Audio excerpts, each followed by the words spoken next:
Kim's here, yeah, Kim's over there. I'm good, I got the bottle. Sandra, you want a water Kim's bottle? here. Yeah, but I think in case. Just being nice.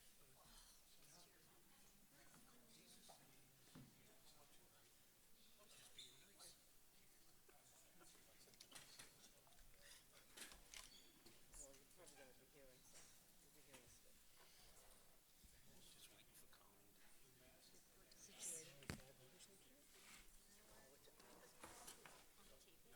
Situated. Luis is, yeah, she and Becky are trading off vacation time. Lisa's on vacation for 2 weeks. Oh, wow. And now you can't do remote, so we'll make sure everybody's phone's off. Yep, my phone's on. Sure, let's do that. Oh, people can do my Kathy, do we phone too, have, like I can get a FaceTime call. yeah, I'll have to fix that. When you walk into a building, it's always on the left-hand side. Sure, No, FaceTime. no. In the walk into the building, it's in the middle, so if we're not walking into the building, I'm not sure where it should be. On the stage, it's just right there. Are we good over there? Like Whiteman North has it wrong. Colleen, are you good? Are you good? I'm good. We'll call the meeting to order. Ms. Nash, could we have a roll call vote, please? Mr. Gomes? Here? Mrs. Boland? Here? Mrs. Boatright? Mr. Drain? Here. Dr. Flowers? Present. Mr. Leary? Here. Ms. Winslow? Here. Okay, we have a quorum. Okay, thank you. Next order of business is the Pledge of Allegiance, and we'll have Ms. Boland lead us in the Pledge of Allegiance. If we could all stand. Oh, it's got, let's go here. Oh. Ready? Begin. I Pledge allegiance to the flag of the United States of America and to the republic for which it stands, one nation, under God, indivisible, with liberty and justice for all.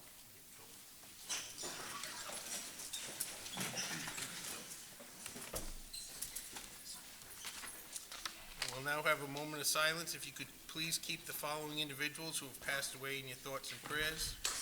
Maureen Meehan, mother of Elizabeth Buckley, Pell paraeducator, and Maureen Grimes, Pell nurse. Claire Curtis, mother-in-law of Bruce Aldrich, Pell teacher, and aunt of Ellen Rayner, Pell teacher. Elizabeth Mahoney, mother-in-law of Peter Core, Rogers High School teacher. John Horan, husband of Marlene Horan, Thompson Middle School paraeducator. Esther Doyle, grandmother of Candace Andre, Director of Student Services. Mary Bruno, aunt of Christine DeComo, Pell teacher.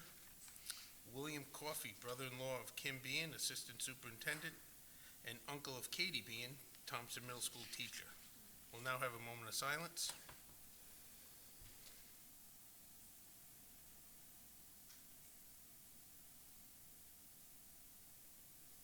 Thank you. At this point,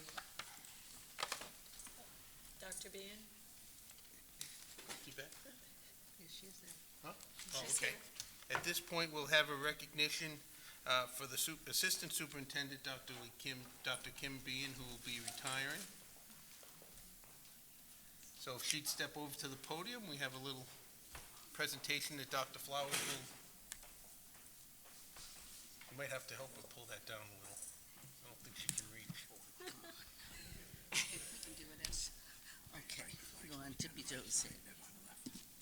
Good evening. Good evening. We have here a Newport School Committee Resolution 2021-08-11 in recognition of Dr. Kimberly Bean. Whereas Dr. Kimberly Bean, a graduate of Rogers High School, the University of Rhode Island College, and Johnson & Wales University, has served as Assistant Superintendent for Teaching, Learning, and Technology since 2016, and whereas Dr. Kimberly Bean began her career in Newport in 2003 and served as principal of Cary School, Underwood School, and Pell Elementary School during the years 2003 to 2016, positively influencing the academics while encouraging so many of the city's students and families to strive for success. And whereas Dr. Kimberly Bean is tireless in her efforts to implement curriculum while providing support, training, and professional development opportunities for all teachers. And whereas Dr. Kimberly Bean has composed and managed grant writing for federal, state, and local funding opportunities that provide new curriculum, supports, and programs that benefit all K through 12 students and teachers.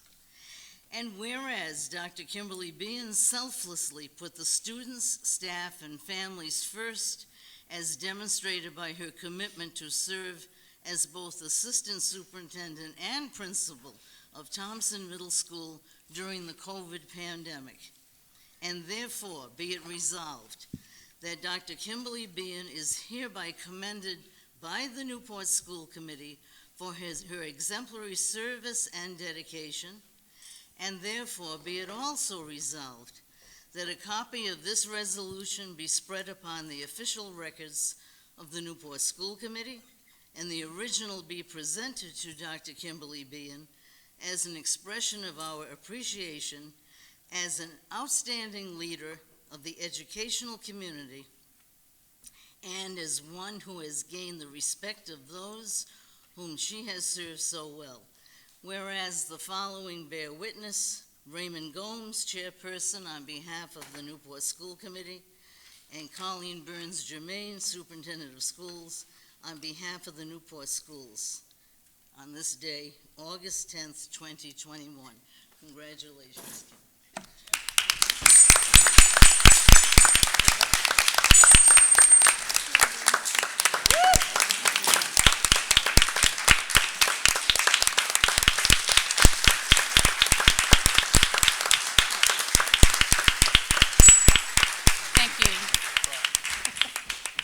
Thanks, everyone. I want to thank the school committee and all my colleagues at the table over there, and my friends and family who are here tonight.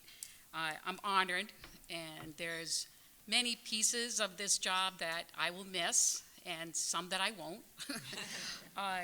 But I will definitely continue to be an active supporter of Newport Public Schools, and definitely work on behalf of the many marginalized groups that we have in Newport. So you can be sure of that. Thank you.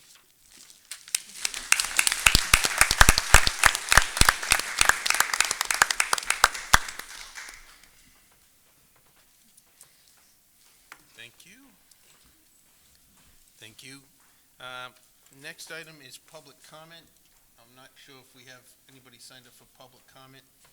If you have public comment and it has to do with an agenda item, then we would ask that you give that public comment during the agenda item. However, if you have general comments that you would like to make, this is the time to do it.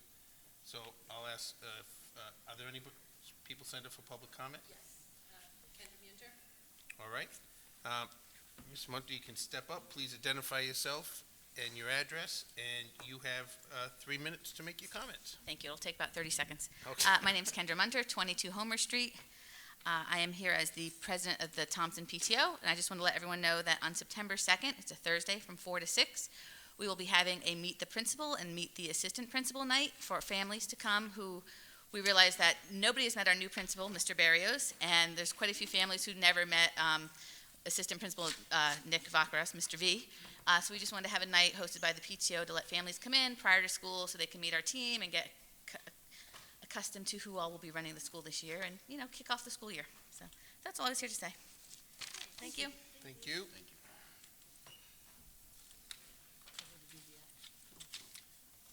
Mrs. Nash, is there any other public comment? Not at this time. Already.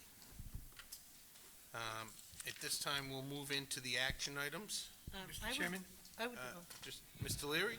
I'd like to make a motion to amend the agenda, that 4.15 be moved up to the first instead of being where it's at now. All right. I believe there was another agenda item that was going to be Yeah. requested, so So, we can do Mr. them Leary- together. Yeah, Mr. Leary, can we actually have Downs, they've been here since, Downs and Bean Brothers since 5 o'clock. Can we, theirs is quite a very short presentation.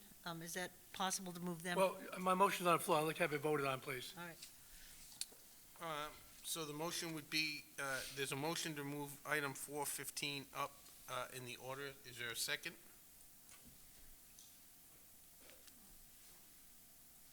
I'll second. Ms. Winslow, second. The motion's been made second. All those in favor signify by saying aye. Aye. Those opposed? Nay. Motion fails. 5-1, I believe. I didn't see. Okay, I have a motion. So my motion is to move up 4.14, which is the request to approve the guaranteed maximum price, to the first action item, and then to have the second action item to be 4.15, to move up the mask policy. All right. Is there a second? Second. Seconded by Mr. Dring. Any comments? Seeing none, all those in favor of the motion to move 414 and 415 to the beginning of the action items signify by saying aye. Aye. Aye. Opposed? Motion carries. So the first action item will be action item 4.14. It's a request to approve the guaranteed maximum price amendment number 2. If you want to Yeah. go right ahead. Well, first of all, let me do, is there a motion to approve the action item as presented this evening? So moved. Motion made by Ms. Boland. Second. Seconded by Mr. Dring. Okay, Ms. Boland, So go at right this ahead. point, I'd just like to turn it over to our OPM Downs Construction, and they're going to introduce what it is we're approving, or being asked to approve tonight.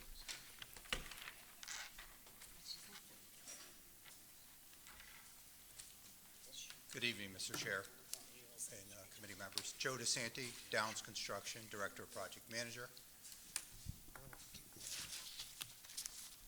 We have a brief presentation that'll be done by Bean Brothers, and then there will be a action item for the amendment number 2, which will finalize and establish the guaranteed maximum price for the Pell Elementary Edition. Thank you, Joe. Thank you, committee members. So, my name is Jeremy Kudo, Project Director from Bean Brothers. As you know, we've been working towards the start of the construction of the Pell Elementary Addition. So what I have in front of us here is just a quick presentation on where we are and where we're going in the next steps. The agenda just captures that we'll be talking about pre-enabling construction activities, the stormwater and legacy stormwater issues, as well as the next steps that we're taking collectively as a group. Currently, we have received right approval on the construction documents. We have also received the soil erosion and sediment control plan approval from both RIDEM and the Newport DPU. This is allowing us to move forward with the temporary fence that you've seen on the property outside, as well as some advanced utility relocation work, as well as the egress work that we're creating before public school starts on the September 8th. With that, we've got the appropriate sewer and water relocation permit with the Department of Utilities as well. And as we proceed with the stormwater approval under review, we are able to work with the building official for the activities that we're ongoing right now. In terms of the stormwater, water, and legacy issues, we can confidently say that the project does not further introduce concerns with the existing stormwater legacy issues. We are abiding by all necessary RIDEM and DPU requirements. We also have provided what we can do on property to slightly mitigate the existing stormwater concerns.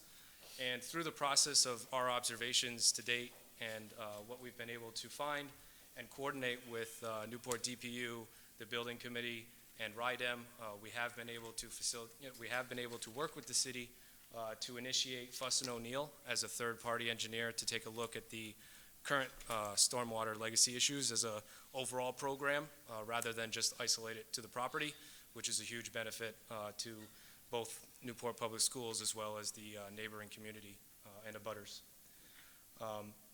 During this process, we were able to identify additional corrective actions that we are also reviewing with Newport Public Schools, which ultimately will lead to a more robust and adequate commissioning and turning over of the new and the existing and the proposed stormwater. So essentially, we'll be able to commission that and make sure for long-term operation and maintenance. In front of the board this evening for vote is allowing us to proceed with the remainder of the contract. So $6.2 million is the total contract. This includes the previous GMP number 1, but supplements with further clarification to the design, but also adding additional subcontractors that will allow us to facilitate the overall construction program. During this process, we continue to involve key subcontractor involvement. 3 or more bids have been solicited, in many cases much more than that. So we've worked with the community to involve several different subcontractors. Key subs include Delta Mechanical. They did perform the first school. They'll be working on fire protection, plumbing, and the HVAC at the addition. And another key subcontractor would be Ralco, and under them for low voltage would be Synet, who were also responsible for the first school, and in both cases simplifying our ability to tie into the existing mechanical systems. So it's a benefit to the overall project, aside from being competitively bid.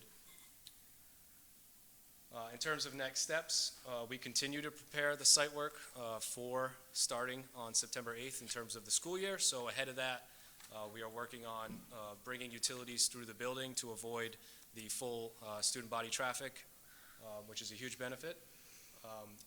We will award the remaining subcontractors to facilitate the rest of the construction. We'll continue to partner with the governing agencies regarding stormwater and any other necessary items on the project.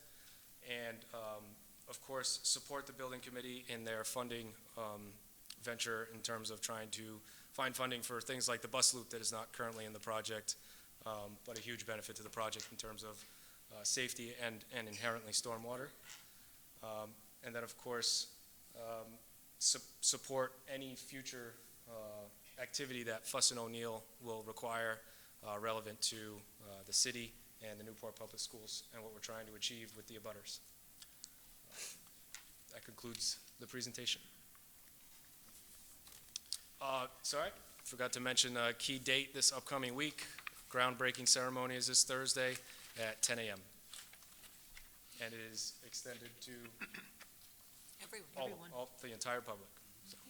It is Thank you, Colleen. It is now. Appreciate that. It is now.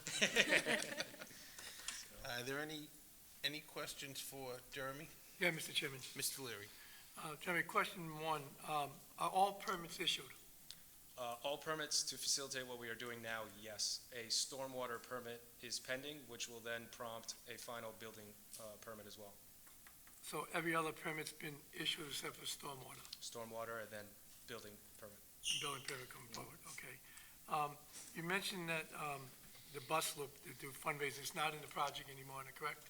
The bus loop is an ad alternate, so it is not currently in the GMP. So originally it was 150,000, why is it 350,000 now? So through scope iteration and the design process, there were some changes to that design as it evolved. Some things include granite curbing instead of bituminous berm pavement, sod in the middle of the bus loop, and irrigation. So the distinguish between the 150 original price and the final pricing is relative to the scope items that were evaluated with Newport Public Schools. Okay, thank you. Mr. Dring? Oh, sorry. Oh, sorry, My fault, please. yeah. No, that's my okay. space gone. Just for the benefit of the public, I know it's been passed before, the building's been downsized 20%, am I correct? I couldn't speak accurately to the percentage off the top of mind, but it was reduced roughly between 3,000 and 4,000 square feet.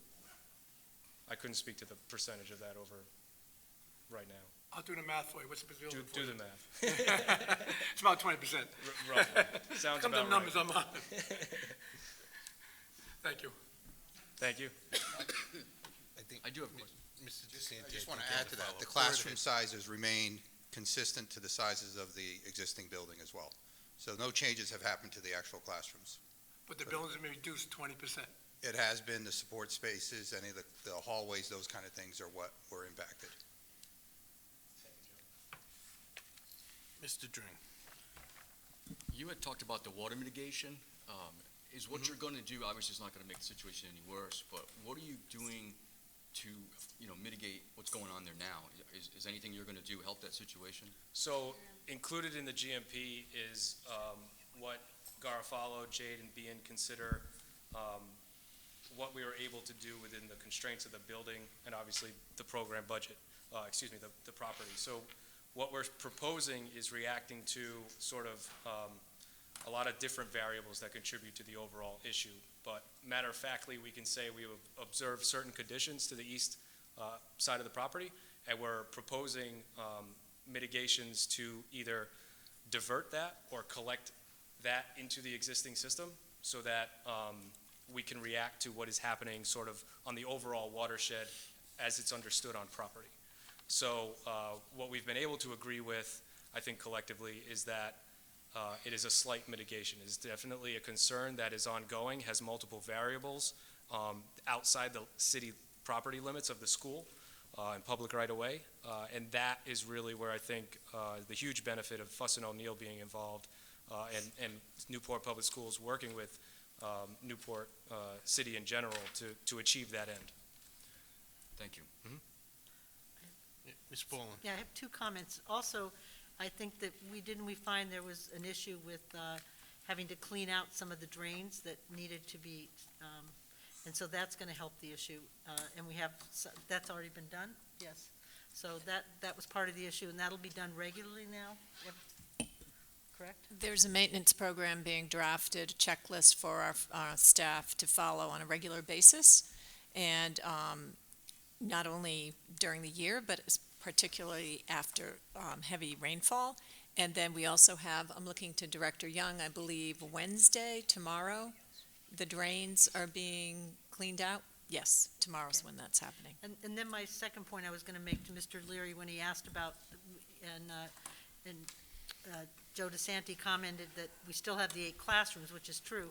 What was taken out really was the Welcome Center. It's not been taken out completely. We're hoping to move it down to this end of the building, realizing that it was a safety issue to have it at that end of the building, because now you've got 2 entrances into the school by the public, and it's safer to have one entrance and having them go through a central, system. So, and it's hopeful that we're getting all of that done. We're waiting to hear back, some things with some people that may be helping to donate to this cause. So. Yep. Any other questions from the school committee? Yeah, Mr. Chairman. Mr. Leary? I should have did it all at once. One last question. You said the final of the cost of bidding on tonight is $6.2 million? Mhm. Where's the rest of the money going? The delta from the MOA on, I'll let Joe speak to that. This is for the benefit of the public. Public Yeah. don't know a lot. Yep. Okay. So there's $7.4 million is what we've been approved for. That $7.4 million includes what's called soft cost, so design fees, professional engineers, OPM costs, FF&E, so we still have some money, and we are also carrying a contingency right now of $450,000 as well that is unspent, unallocated. Would you explain what FF&E is, please? I know from my Furniture meetings. Yes. and equipment, so the desks, the chairs, this type of furniture, equipment. Thank you. Any other questions? Okay, not seeing any. Ms. Nash, could you do a roll call vote to approve action item 4.14, request for approval of guaranteed maximum price, amendment number 2? Aye. Aye. Aye. Aye. Aye. Aye. Motion is approved 6-0. Thank you. Thank you guys for being here. I don't think you guys have anything else. I think that takes care of it. Next action item, per the amendment to move them up, would be action item 4.15. It's request for approval of the mask policy. Dr. Flowers, first, is there a motion to approve the mask policy as presented this evening? So moved. Motion just allows it to be discussed, so motion made by Ms. Winslow, seconded by Ms. Boland. Dr. Flowers, if you could give us some background on the mask policy? Yeah. Do you need it?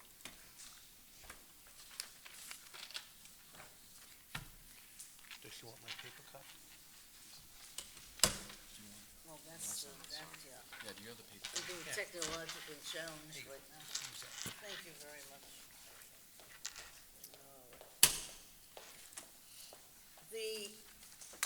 As people probably, everyone here knows that these issues have changed not only by the week or the day, but by the hour.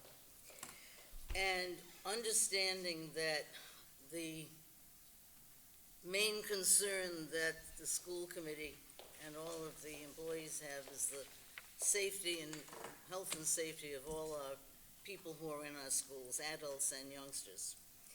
So the subcommittee worked on some research from the communities that had been putting together the policies regarding the wearing of masks, other issues too, but we focused only on wearing the masks in the schools. I feel I should give some of the genesis of this, that at a online meeting with the Commissioner of Education, the board of the Rhode Island Association of School Committees heard her talking about all of this particular issue, and she was asked, when you talk about the whole process, do you also mean a policy put out by the school committee? She said, yes, both. You have your process in place, and you should have a school committee policy. So that's why this became part of what we were doing. We have the purpose, we even have relevant definitions. There are recommendations of what to do during periods of low transmission of the virus, and also recommendations during periods of moderate, substantial, or high transmission. And today, if people watched or heard Dr. Alexander Scott and the government referring to the substantial and high transmission that's been coming up the past few days. Talking about face coverings worn in public schools, we addressed with the children wearing them, any visitor coming into the school should wear them. Busing and student transportation, it's a federal mandate, if you will, that masks or face coverings have to be worn by everyone on the buses during school bus transportation. And this is unless the guidance shifts. We talked about exceptions to face mask requirements. Sometimes it's for health reasons, and persons with disability, it comes under the ADA. And various circumstances that would really make a strong recommendation necessary. And that the superintendent, of course, as has been going on this past couple of years now, develops a protocol. That's a very short version of it because it goes for 3 and 4 pages.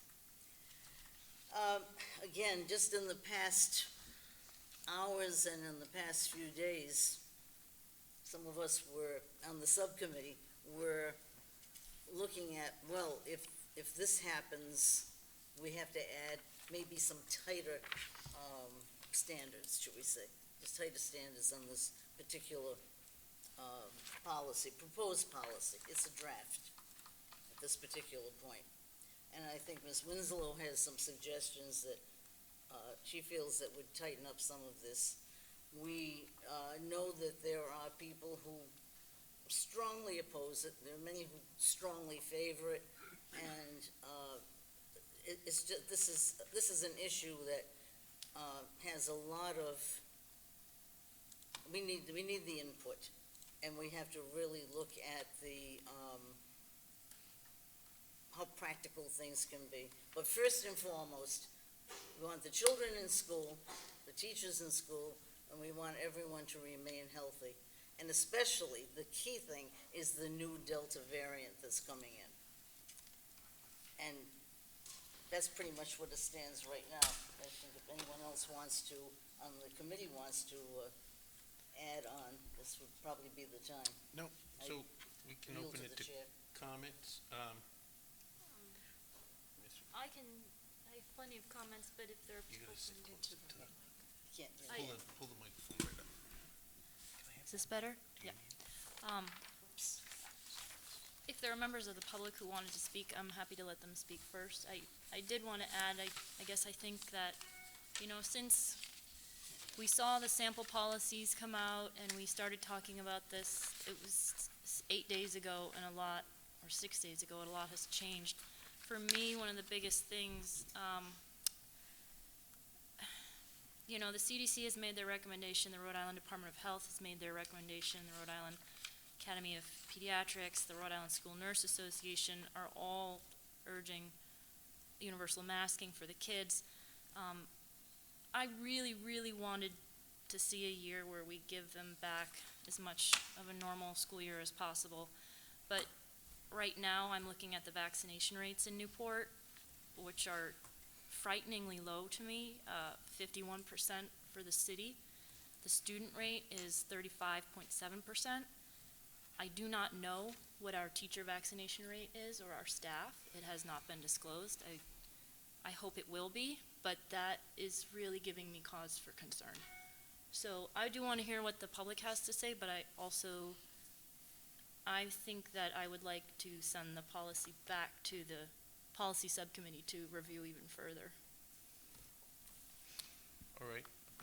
Yep, understood. Is there any other comment from the school committee? If not, I would open it up to public comment for anybody that, Ms. Bowling? No, I just would hope afterwards I may have comments, but No, I'd rather that's hear right. from the public first, too, yeah. Ms. Nash, do we have anybody that signed up to speak? Yes, Mr. Gomes, we do. We have Jacqueline Healy. So if you could step to the podium and just give your name and address for the record, and you will have 3 minutes to make your comments.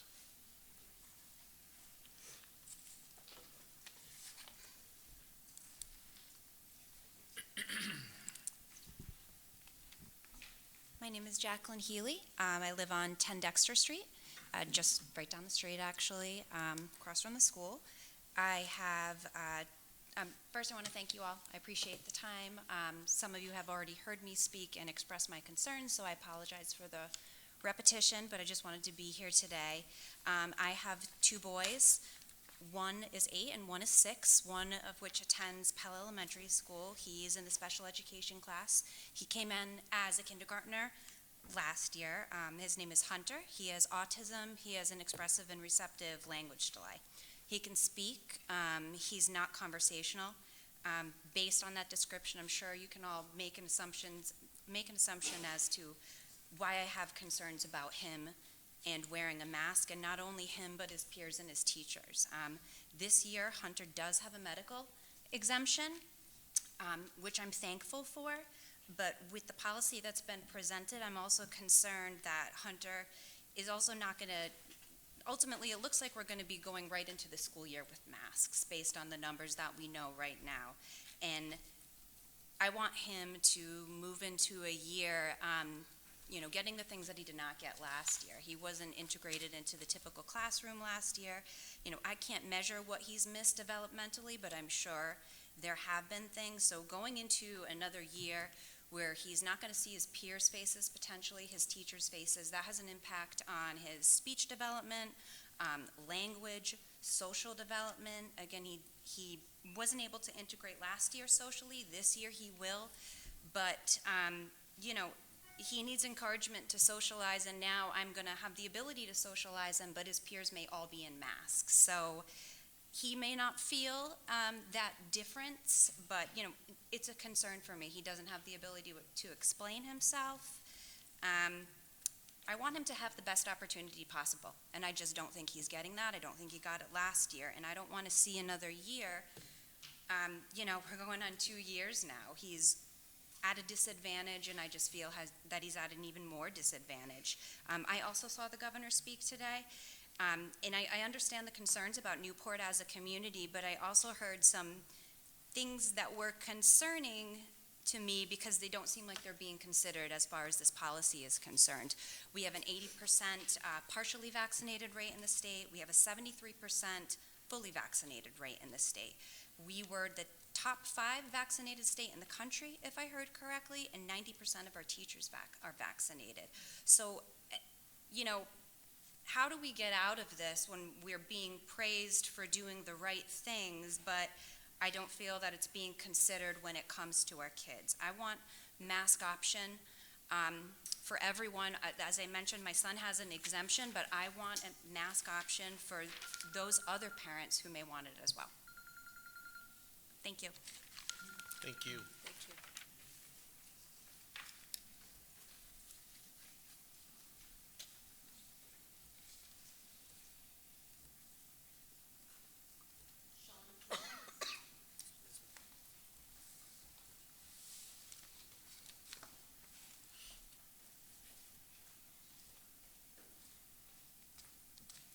Good evening. Thank you for your time.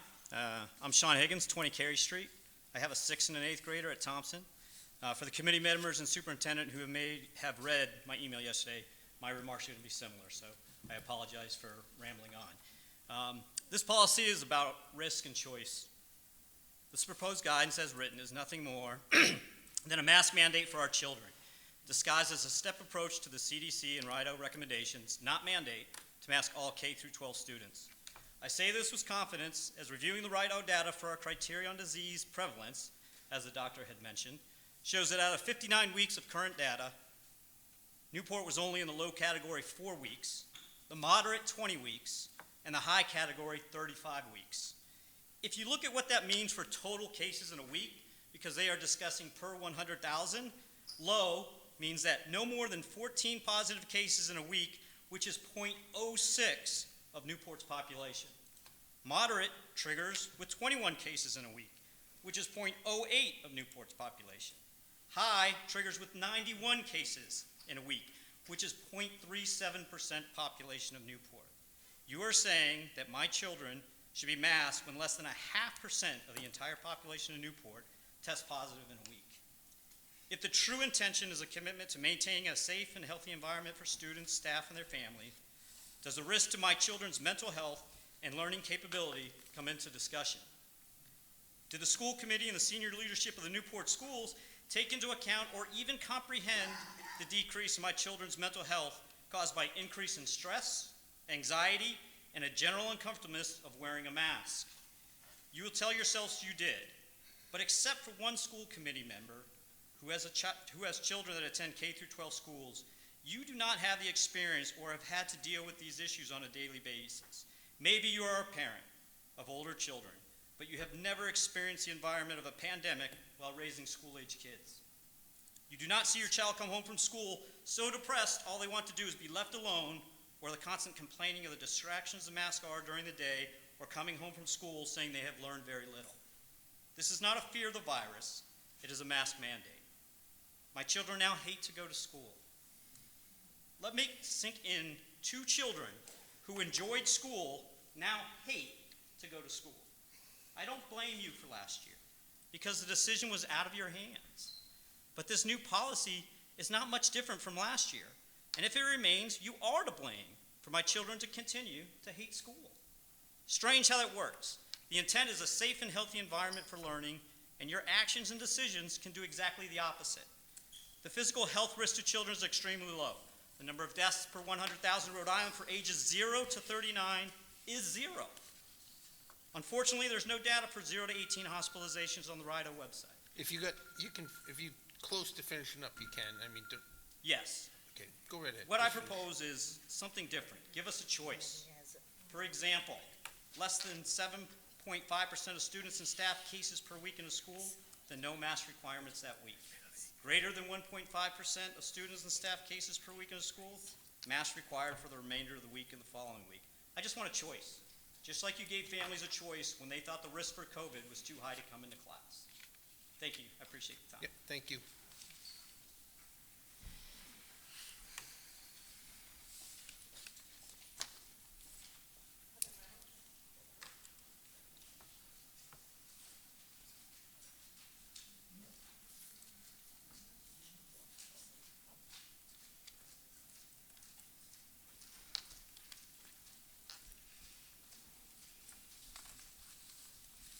Hi, Heather Reynolds from 101 Amesbury Circle. I tend to talk really fast in general, so it's probably going to be lightning speed, so I'll try to slow down for you.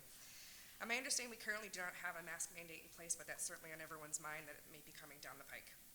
As you're working to prepare an entry plan for the fall of 2021, I ask you to seriously consider the following information. No individual in Rhode Island under the age of 24 has passed away from COVID. While tragic, only about 350 children in the entire country of a population of 74 million have passed away from COVID. The majority of those children had underlying conditions. While loss of life is always upsetting, there are only 26 deaths on Aquidneck Island. Rhode Island is heavily vaccinated, with over 70% of its population being vaccinated. More than 150,000 people in Rhode Island have also had COVID and recovered. Both of those 2 points put Rhode Island at over 80% herd immunity, but according to experts, at least 70% of the population is needed to be at herd immunity for that to take effect. So Rhode Island is clearly there. 90% of teachers, and school staff in Rhode Island, according to the governor, have chosen to take the vaccine. This was always about not overwhelming hospitals and trying to maintain low death rates. It was never about cases, which seems to be the metric we're talking about now. Even at the height of the pandemic, Rhode Island had minimally utilized the field hospitals that were built, and they were closed within 3 months. We certainly aren't going to get anywhere near that level this far into the pandemic. As of this morning, there were only 40 people in the state who were in the hospital for COVID. COVID isn't going to go away, and we will have cases. From where I'm standing, I don't see a great risk that necessitates the way we've been forced to live longer than the 2 weeks initially requested to flatten the curve. Simple things like staying home if you're sick and frequent hand washing are enough for our community. I don't see a great need to ensure safety with continued restrictions, limitations, and mandates. Not to mention, life is inherent with risk, and we all deserve the dignity of risk. The CDC has recommended masking, but that is all in fact it is, a recommendation. The CDC recommends a healthy amount of sleep every night. The CDC recommends a level of alcohol intake. The CDC recommends exercise regimens. We as Americans had the right to choose which recommendations we'd like to follow, and most of us do. And that's all we parents are asking for our children, is choice. We have established that there is a near zero risk for our children of getting seriously ill. Most adults are no longer at significant risk, and the majority have received their vaccines or recovered from COVID. Most folks get a mild case if they do get it, and there are treatments that are FDA approved for people that have more serious cases of COVID. Those families who want to vaccinate should. Those families who want to mask should. And those families who don't should also be given that same liberty. My children and I complied with all necessary regulations during the early times of COVID, even some against my better judgment, because we just didn't know. More than 16 months into this, we know more. And I cannot in good conscience continue to subject them to the same regulations that occurred at the height of a pandemic, with the numbers and facts that I see before me. My children and I and other families are speaking about having to do homeschool if these recommendations become more than that. It's with tears in their eyes that they say to me, I don't want to not go to school, but I don't want to wear a mask. It's not fair, Mommy. I can't hear another complaint of headaches, dizziness, lethargy, and irritability. I can't bear to see the red marks on my little one's face, whose skin is very sensitive to the masks, without the rationale that's just not there. I can't continue to see sleepless nights and hear about bad dreams because they're so anxious about what's coming. And I can't keep subjecting them to the hypocritical messages that the state sends by allowing things like Folk Fest and Jazz Fest, where thousands of people gather, and they may have to wear masks in a couple of weeks. I again implore you to look at these facts and allow choice for the parents to do what's best for their children. We know them better than anybody else. I thank you for taking the time to listen to all of us here, for reflecting on the information we provided. I encourage you to unite with parents and have the courage to stand up for our children, regardless of what comes from the state. It's the right thing to do, and it's the only thing to do. Thank you.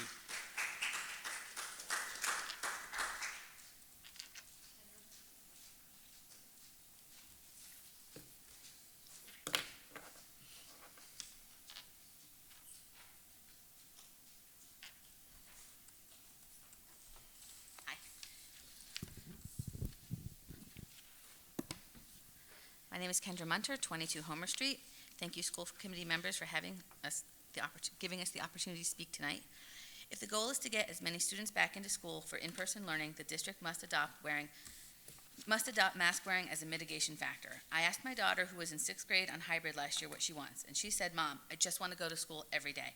My daughter is like quite a few of her friends. With parents working outside the home, she was alone 3 days a week. She struggled with work and understanding assignments on days when she was home. She was lonely, isolated, and missed her school. She also missed her teachers. She wants and needs to be in school. When asked what she thought of wearing a mask, even as a fully vaccinated student, she said, "If I wear a mask, will it mean I can go to school every day? Because I will wear a mask. I just want to be in school." She wants to avoid quarantine. Quarantine is going to be a huge disruptor to families, to classrooms, to sports teams. We hear about the absenteeism rate all the time. If we want kids in school, then we need masks while we have substantial to high transmission in Newport. We saw what happened to attendance when students were not in school. The American Academy of Pediatrics recommends masks. Rhode Island Department of Health recommends masks. I urge the school committee to listen to the experts. Thank you. Thank you.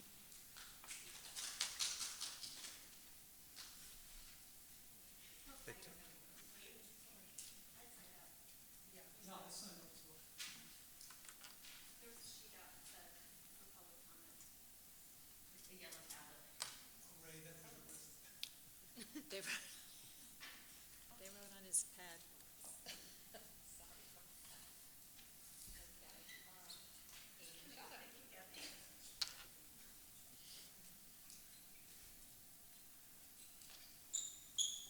Hi, everybody.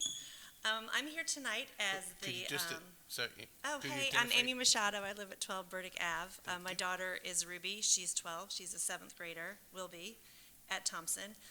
It's funny because she just got done with 2 weeks of Shakespeare camp, including 2 performances that were fully masked and not a peep. It was fine. My daughter understood that she had to wear a mask to protect the kids in her camp that weren't yet vaccinated because they weren't old enough, and she was completely fine with that. I'm here tonight to ask that mask wearing be required for kids at Pell, at Thompson, and Rogers in the coming school year. I would also request that we require all MPS staff to be vaccinated. This is something the state of Washington is doing. This is something the state of California is doing. Even URI is doing it. Salve Regina is doing it. And I would even request that we add the COVID vaccine to our already required vaccinations that our children have to get anyway. My daughter is 12. She has to have the Gardasil vaccine already. That protects her against HPV and cervical cancer. Not really a current concern right now, but we believe in public health, and so she's vaccinated for that. I mean, I'm very tired, but my sympathy and my empathy and grace has really started to run out for those who refuse to vaccinate and those who are standing against the smallest piece of cloth across the face. It's a mask we're fighting about, a mask. It's 5 inches of cloth. You know, Sandra, you said that the goal is to have kids in school, teachers in school, everyone healthy, everyone wearing a mask. Stephanie talked about all of the nurses and then the doctors, people in public health that are recommending masking. It seems like a no-brainer. You know, I hate to say it, but if you were here tonight to talk about how you don't want masks or you're anti-vaccine, I think in the future you're going to find yourselves on the wrong side of history following junk science and being anti-public health. And I'm just tired of us feeling like we need to be nice about it. This is my child. This is my family. This is public health. Stop being selfish about it. You're putting your family at risk. You're putting my family at risk. My mother, who has an autoimmune disease, was only able to get her first vaccine in the past few weeks. And you're also putting my child's school year at risk because you don't want to wear a mask. You know, in Florida, the governor there is saying, you know, we can't require you to wear a mask, while he's calling out to get more ventilator supplies for their children's hospitals. In the state of Tennessee, every children's hospital bed is full. That could be Rhode Island. Things change moment to moment, as Dr. Flowers said. And I just would like to finish with one thing. You know, we have this great medical school here in Rhode Island, Brown University, and the head of public health there, Dr. Ashish Jha, he just said today, masks, this is unnecessarily controversial. People, can we please stop fighting about this? Masking helps. Cloth masks help a little. Higher quality masks should be considered in high transmission areas like indoors. They are cheap and widely accessible. He put this out on Twitter. Again, we're fighting about a mask. please allow our children to come back to school full-time in masks. Thank you. Thank you.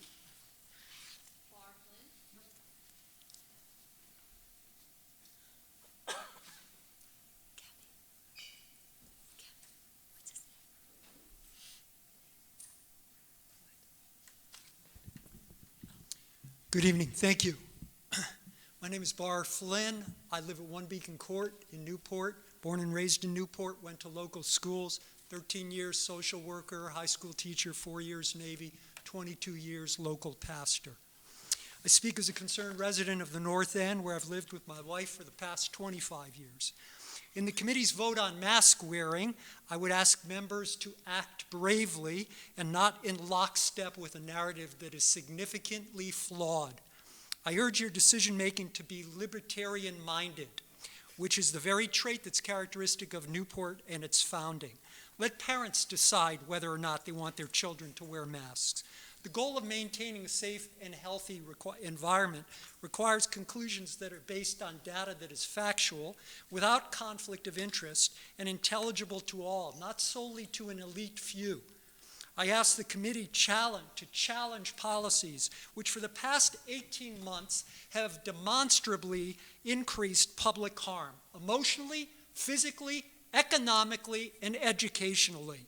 2 weeks ago, the CDC reported that by the end of the year, it will no longer endorse the existing PCR test due to its inability to differentiate between SARS and the influenza virus, confirming widespread suspicion that the seasonal flu has indeed been misdiagnosed throughout the year as COVID.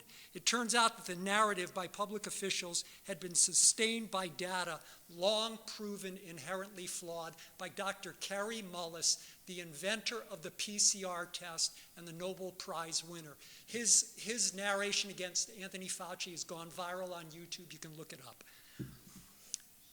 Furthermore, the AAP, the American Association of Pediatricians, partnership with Johnson & Johnson, Merck, and Abbott Labs demonstrates they're incentivized to produce statistical figures which promote the distribution of products manufactured by their leading financial sponsors. Any court of law calls that a conflict of interest. Having worked part-time as a student lab assistant in the leukemia department at Dartmouth Medical School, I'm well aware that the word case has been misused during COVID to identify every false positive, regardless of symptoms.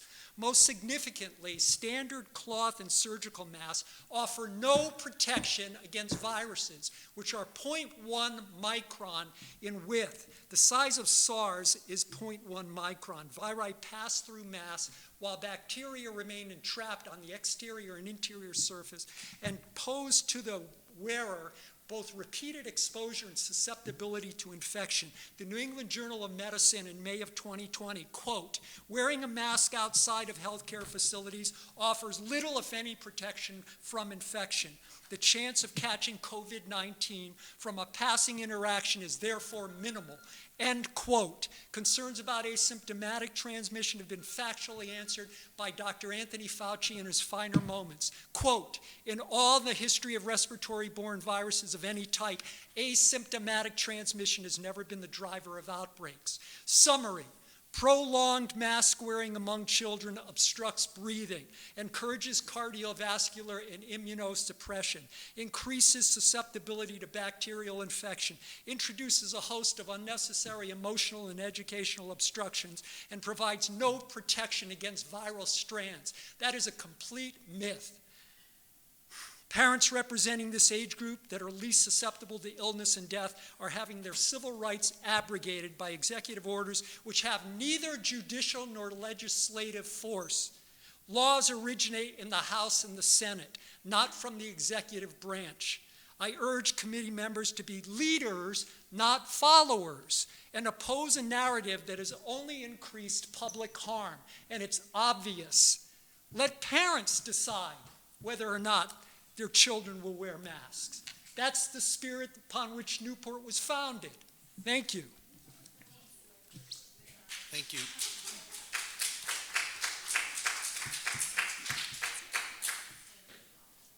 that it now?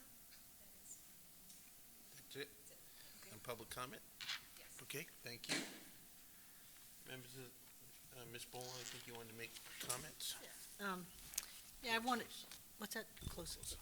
Yes, I wanted to comment that it's a really, really hard decision to make. And one thing I did hear was they were quoting state statistics, but you have to remember that Newport is only like 51% vaccinated in Newport. So it is concerning. And I'm just going to tell a quick story.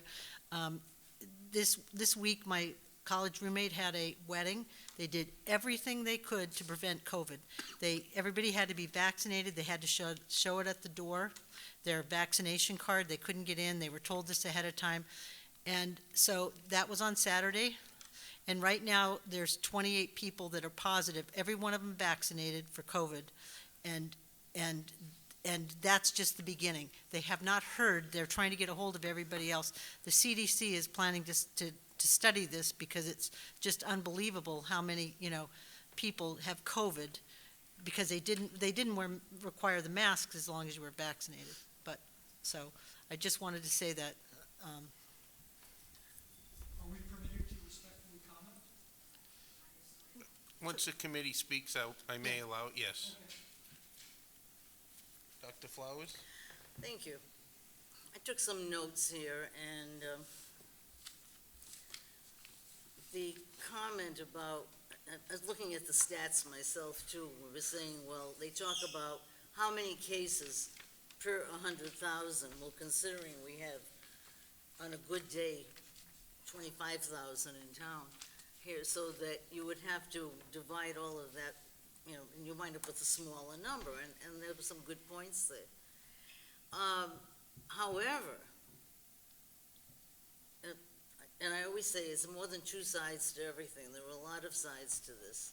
The fact remains that the individuals of all ages who have unfortunately contracted this virus would probably hope that a greater sense of protection, a layer of protection, as the experts call it, have been put into place. One person becoming ill is too much. One person dying, it's just, we don't even want to even think about that. The comment that, and these comments are well taken, it's got a good response from a lot of folks here, but the comment that, we didn't really have that many people who became ill.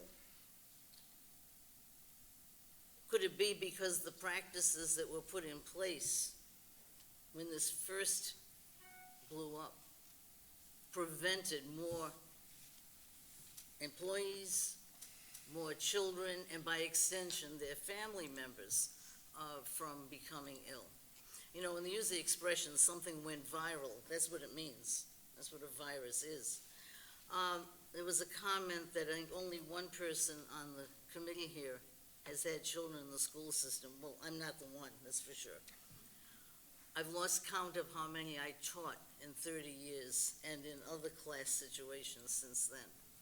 And let me tell you, when there's a viral transmission, it can be horrendous. And we don't want that for anyone. I don't think anyone here wants to take that chance.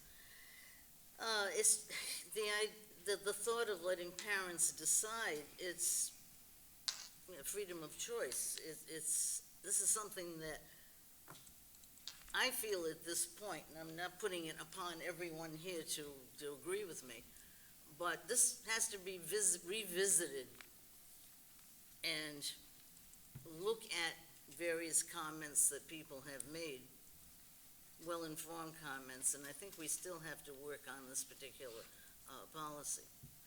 I thank the parents who were present at our policy subcommittee meeting because a lot of that input really helped. Talking about vaccinations for those who are eligible for it, that is a well-taken point too. Again, this policy is just talking about the masks though. Can we mandate something? I don't know. And we'll see what the higher level on the state level does. I don't want to take away from anyone else who wants to comment. Yeah, Ms. Boland? Yeah, so I had asked our lawyer, what is, can we mandate that teachers get vaccinated or that students get vaccinated? What is the thinking? I know that some states have done it, the public, education places have done it. What, Yeah, I mean, there's a number of different facets to it. I think you as the decision makers could attempt to do something like that, but it involves, particularly as to your employees, a degree of collective bargaining, negotiation to discuss that and its impact from a labor standpoint. And, but in terms of making decisions for your district, subject to that, you have that capability to consider that. You've got exemptions and enforcement issues relating to it, religious as well as disability type exemptions to consider. So there's a number of different factors, and the enforcement of it and management of it is a tricky thing, I would think, as well. But probably the top one from a practical standpoint is the negotiation with the labor unions from an employee standpoint, because visitors coming in, that's one thing, but you have staff that are obvious adult individuals that you'd wanting to be considered as part of that approach. So that's a key aspect to it. and what about testing? Can we mandate testing? I'd have to do a little more research on that. I didn't look Yeah, I at that didn't ask in that. particular, but that could probably be in the same category. Okay.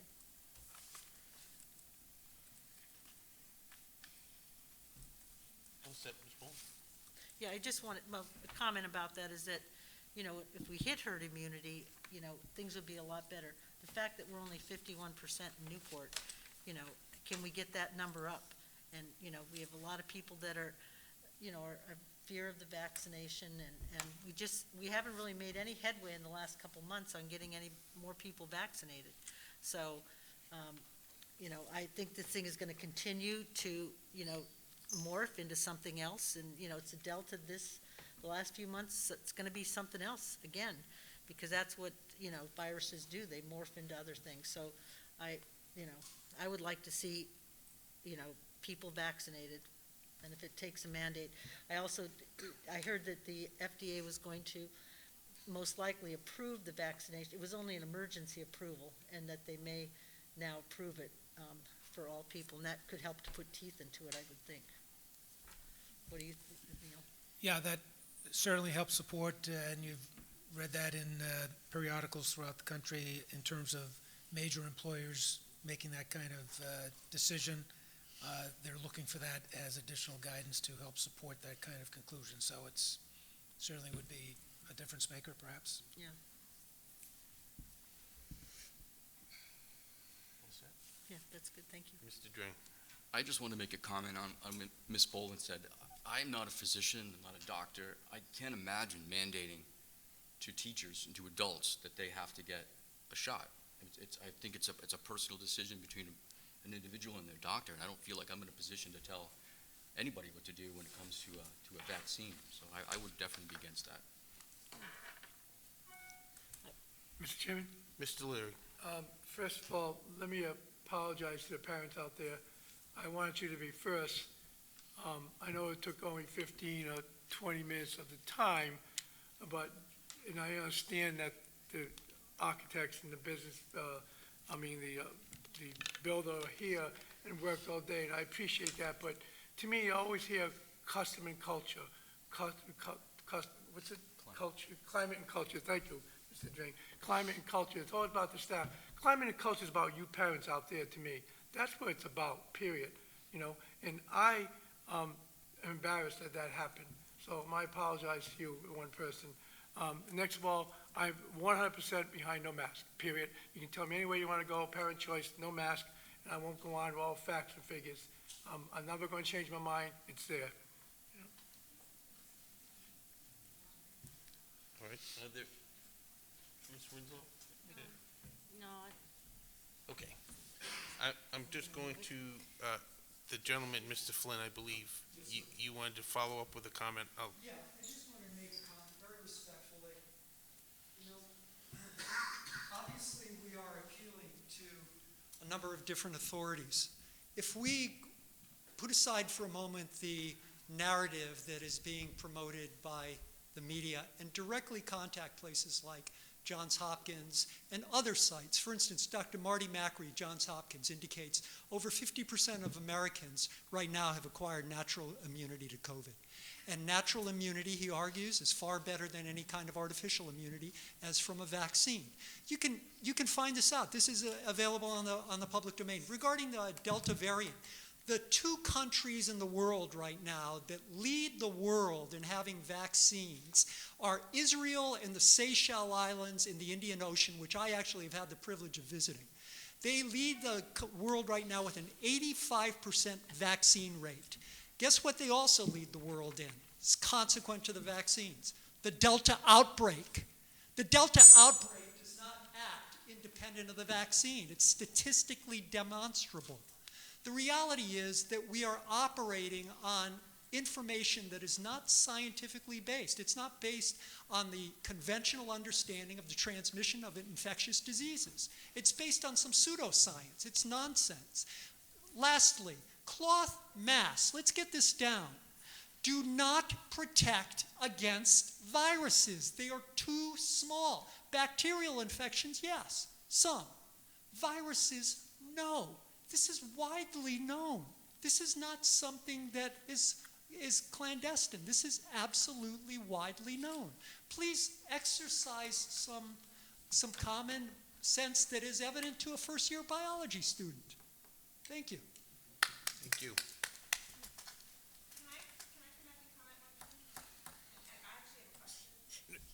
Yeah, sure. No, you have to step there because it's recorded and you'll be on all of that good stuff. So. Okay.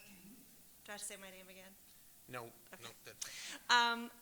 Honestly, if that gentleman if I were to see him on social media, I would report him as promoting false information. I mean, the fact that he comes up here and just stands and says what he says. So just a minute, I appreciate, but let's keep it to Yes, the item but at I'm hand, just, and I won't allow. laughable. I understand, My but- question was for Mr. Drink. So you said you don't want to have a mandate for the vaccine, but we require students coming into the Newport Public Schools to be fully vaccinated. Are you saying that you don't support that? Or you're not looking into, I'm just wondering like why you find a difference for I have kids, COVID? and my children are fully vaccinated. Well, yeah, I would assume that. So but then you say you wouldn't understand why we would then require an additional vaccine added to that? They're my children, so I have the authority to get them vaccinated. I don't feel like I have the authority to tell a grown adult what to do. I don't. That's But my if the opinion. state and this committee said that we're going to add the COVID vaccine to the list of required vaccinations, and it will also now apply to staff and teachers, would you support that? I think, well, right now it's an experimental drug, and I would not support that, no. Okay. So, Thank you. thank you. Dr. Flowers.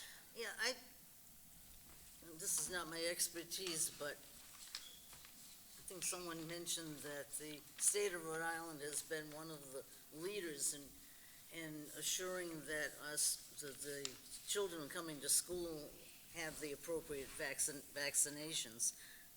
Some have exemptions for various reasons, very, very few.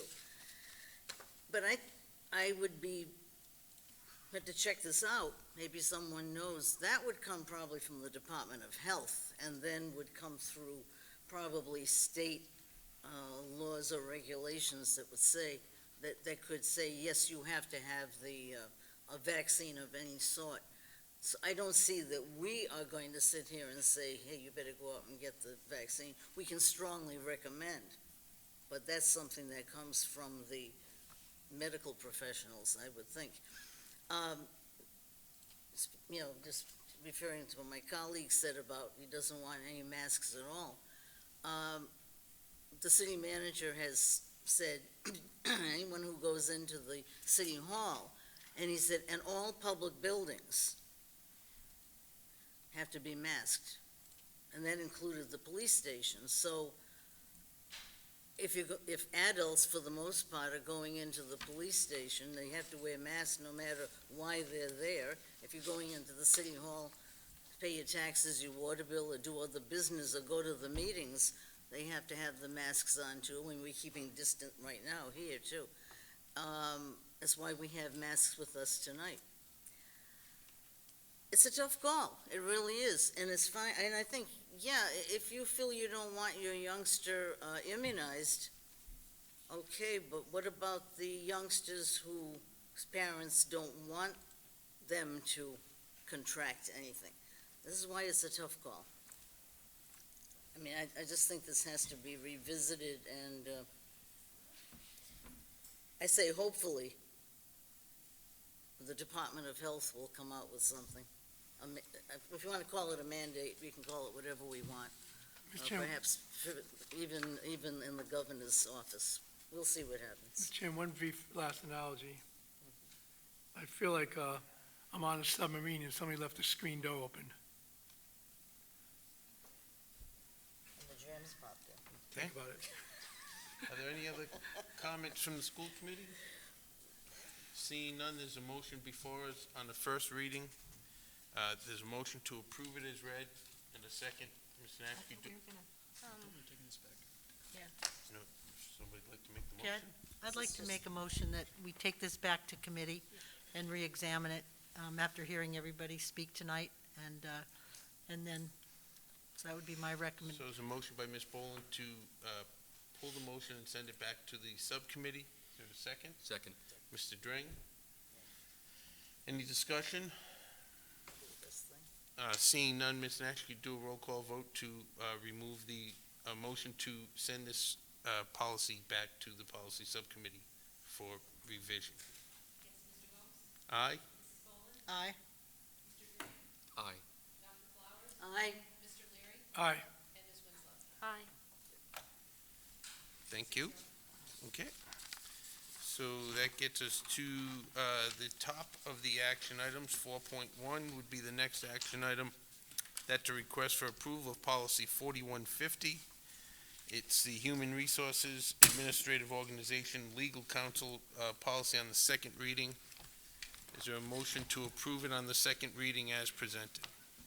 So moved. Dr. Flowers, is there a second? Ms. Second. Winslow?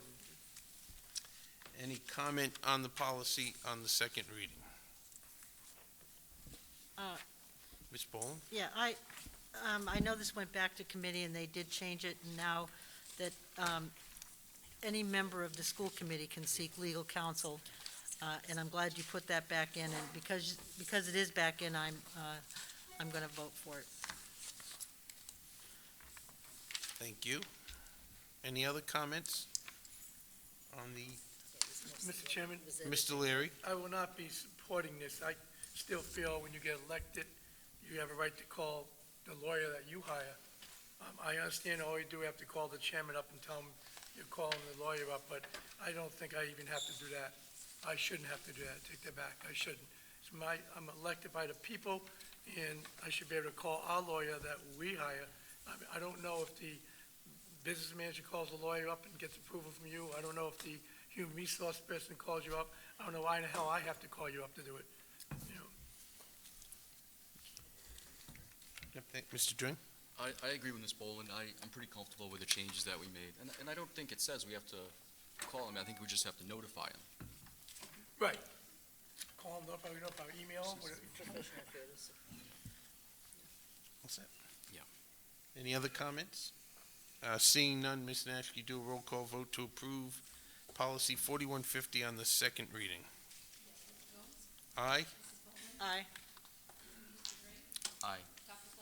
Aye. Nay. Aye. Thank you. Next action item is 4.2, to request for approval to add 2 professional development days to the 2021-2022 school calendar. And is there a motion to approve the request as presented this evening? So moved. Second. Dr. Flowers, seconded by Ms. Boland. And we're going to make Dr. Bean work a little bit here for the next few minutes. So Who's retired? Yeah. if you'd like to give us a brief, Sure. We had reviewed several calendars with other districts, and then when this calendar got approved at that time, I guess in my error, I thought we were having an October and a January PD. The importance of that is, right now, we're in the middle of high-quality adoption, K to 12. So we have the K to 5 that are going to be adopting fully their new ELA curriculum. And then we have the middle school and high school ELA departments field testing curriculum. And then we have our 6 through 12 math department that are just in the research with Ed Reports and the Department of Ed looking at 6 through 12 curriculum. In addition, we're changing the platform for our science kits, and there's going to be professional development for that. So it's a tremendous amount of professional development to have substitutes come into our building. I mean, it's not cost prohibitive, and the best practice around professional development, they're going to use those days at the beginning of the school year to have their initial professional development, but then best practices about 6 weeks out that the vendors come back in, review how the teachers are doing, and then in January, we really look deeply at the data based on the assessments of these new curriculums. So that's why we're proposing October and January as 2 additional professional development days, which would also be a school day for students. So it really does put a lot of work on the teachers because they do need to prepare everything for the students who will be on a distance learning day on those 2 additional days. Thank you. Any questions for Dr. Bean on 4.2? I have questions. Go right ahead, Ms. Winslow. I'm wondering, so, okay, I guess I'll give my opinion first. I'm disappointed that we're going to ask the kids to do more distance learning this year when I know that I'm pretty confident there will be plenty of quarantining happening and kids will be sent home, and we just had a year where they were just totally disrupted in so many ways.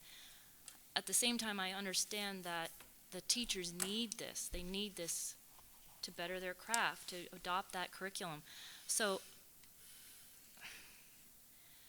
I'm wondering how we can make it work this year.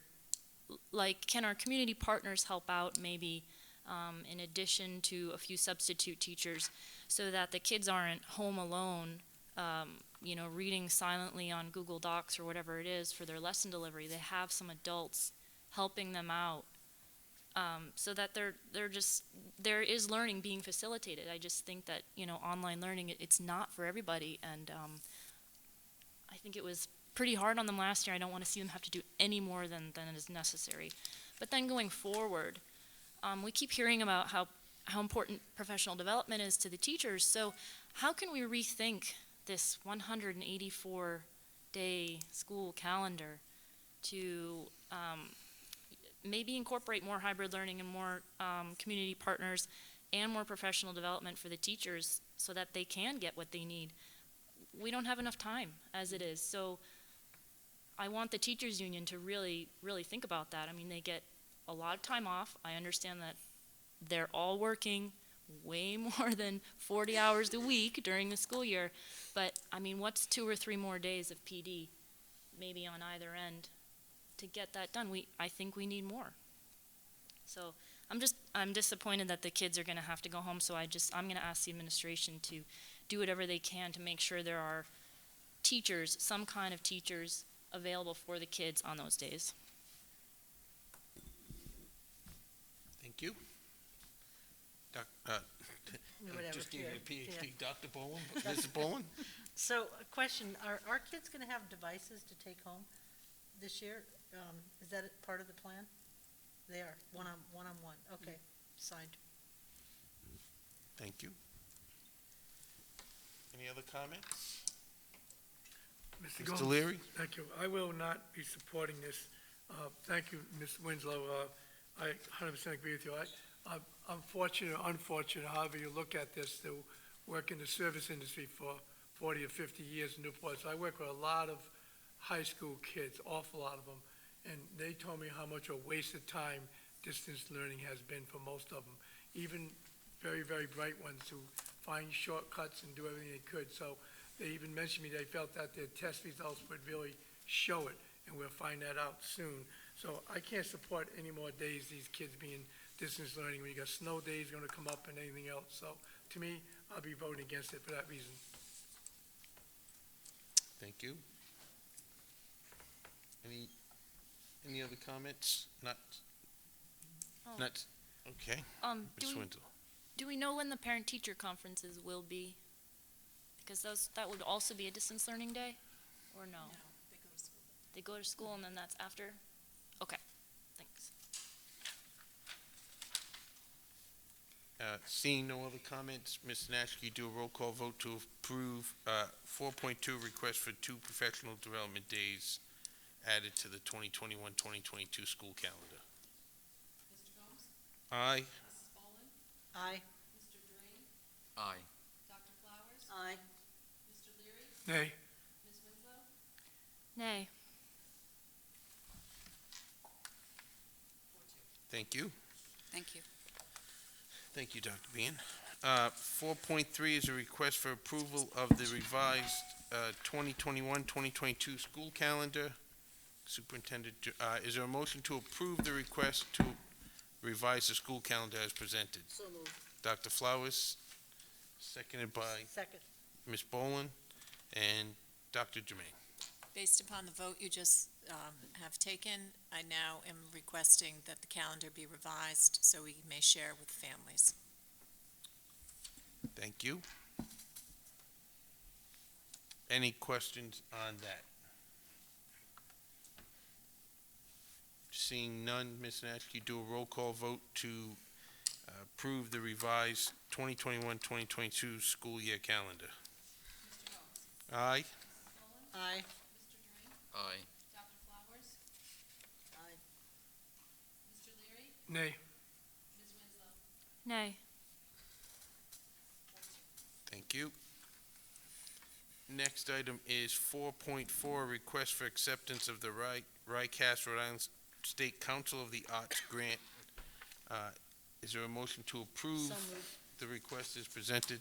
Mrs. Boland, Second. seconded by Ms. Winslow.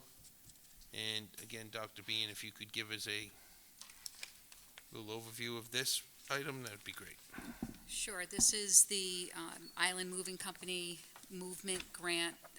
We apply for this every year on behalf of Pell Elementary School, and this year we were approved for $8,500. So the Island Moving Company funds the rest of the grant and pays for the performers and come in and do professional development with teachers, and actually at the end put on a performance for families and staff with the 2nd and 3rd grade students. Any questions for Dr. Bean on 4.4?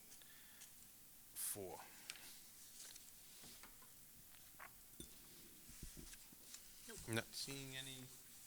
Ms. Natch, can you do a roll call vote to approve 4.4, request for acceptance of the Rhode Island State Council of the Arts grant?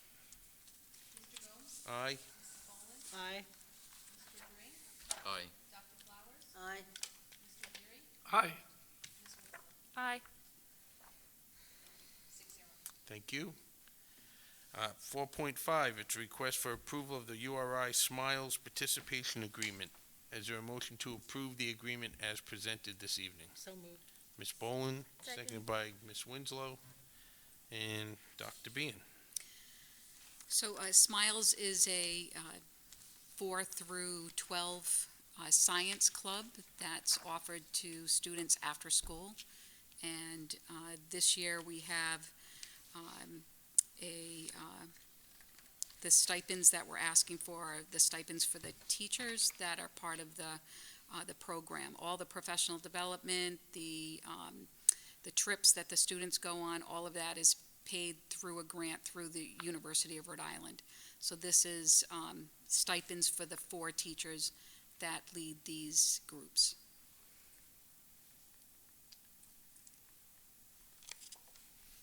Is it 4 or I thought there were 6 stipends in the, No, there's only 4 teachers. Grades 2 6 at through 8. Thompson and 2 at Rogers. okay, there must be, I'm just flipping to the line to look, and it says that Newport School Department will pay for 6 teachers' stipends. It says there will be 4 teacher stipends. Okay, I'm just double checking, that's all. I think you're just trying to make sure I'm doing my homework before I leave. Okay. Any questions from the school committee? No. Seeing none, Ms. Nash, we do a roll call vote to approve 4.5, the URI Smiles Participation Agreement. Aye? Aye. Aye. Aye. Aye. Aye. Thank you. Next item, 4.6, it's a request for ESSA funds for the Boys and Girls Club Newport County. Is there a motion to approve the ESSA funds as requested? So moved. So moved. Mr. Dring, seconded by Dr. Flowers and Dr. Bean. So this proposal from the Boys and Girls Club is 2 parts. First is for the summer learning loss for this summer and for next summer. And we work collaboratively with the Boys and Girls Club as part of the Reading Reaps Awards program. So MLK, Boys and Girls Club, and Newport Family Opportunity Zone. We work as a 3-pronged team on our summer programs. So the Boys and Girls Club is asking for some additional support through the ESSER funds for their summer program for both this summer and for next summer. The other part of this proposal is to support the Boys and Girls Club with the after-school program that they provide for our students during the school year. As you know, during COVID, the Boys and Girls Club had a program for our students at the middle school for students on their opposing days. So students were being supported and supervised by adults at the Boys and Girls Club on the days that students weren't at Thompson. And so we work very collaboratively with the Boys and Girls Club on those during the school day programs as well as the after-school programs. So those are the 2 proposals from the Boys and Girls Club. Very good, thank you. Any questions from the school committee? Mr. Chairman, Mr. Leary? Dr. Bean, how many students were involved in this? For the summer program, Yeah, I missed it. All right. so we had this year, 130. in that first or the second paragraph, they served approximately 300 youth in Newport. So their summer programs are not just at the elementary school. They have programs for the middle as well as the high school. And what was the attendance of those people that attended? Well, the summer program's not over, so we don't have a Well, how we don't is have a attendance? final report for their attendance, but typically, from the 3 programs, MLK and Pell and the Boys and Girls Club for the early, the younger students, we see about an 80% attendance rate during the summer, because we realize we have to do a 6-week program because some of our funding is through United Way. They require us to do 6 weeks. So we know that some families go on holiday throughout that 6 weeks. So we are flexible with that. We can't mandate the 6 weeks. So we average about an 80% attendance rate So is that between those 3 80% of programs. 300 kids or 8% of the 138 from Newport? Yeah, so the Boys and Girls Club have 4 different summer programs, which gives that roughly about 300 youth. 138 are from Newport.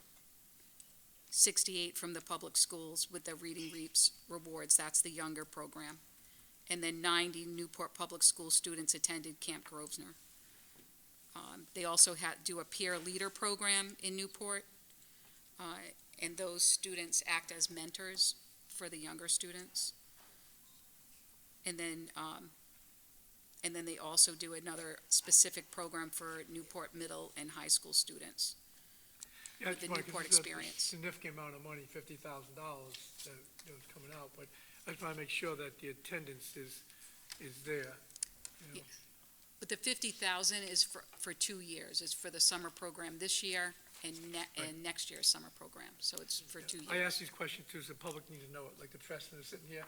I know it's right in front of me 25,000 times two. But yeah, it's good to explain it, yeah. Thank you. Any other questions for Dr. Bean on 4.6, request for ESSER funds? If not, Ms. Nash, could we have a roll call vote to approve the item as presented? Aye. Aye. Aye. Aye. Aye. Aye. Thank you. Item 4.7 is request for ESSER funds for Bridges Intervention Program. Is there a motion to approve the funding as proposed in 4.7? So moved. Dr. Flowers, second by Ms. Winslow, and Dr. Bean.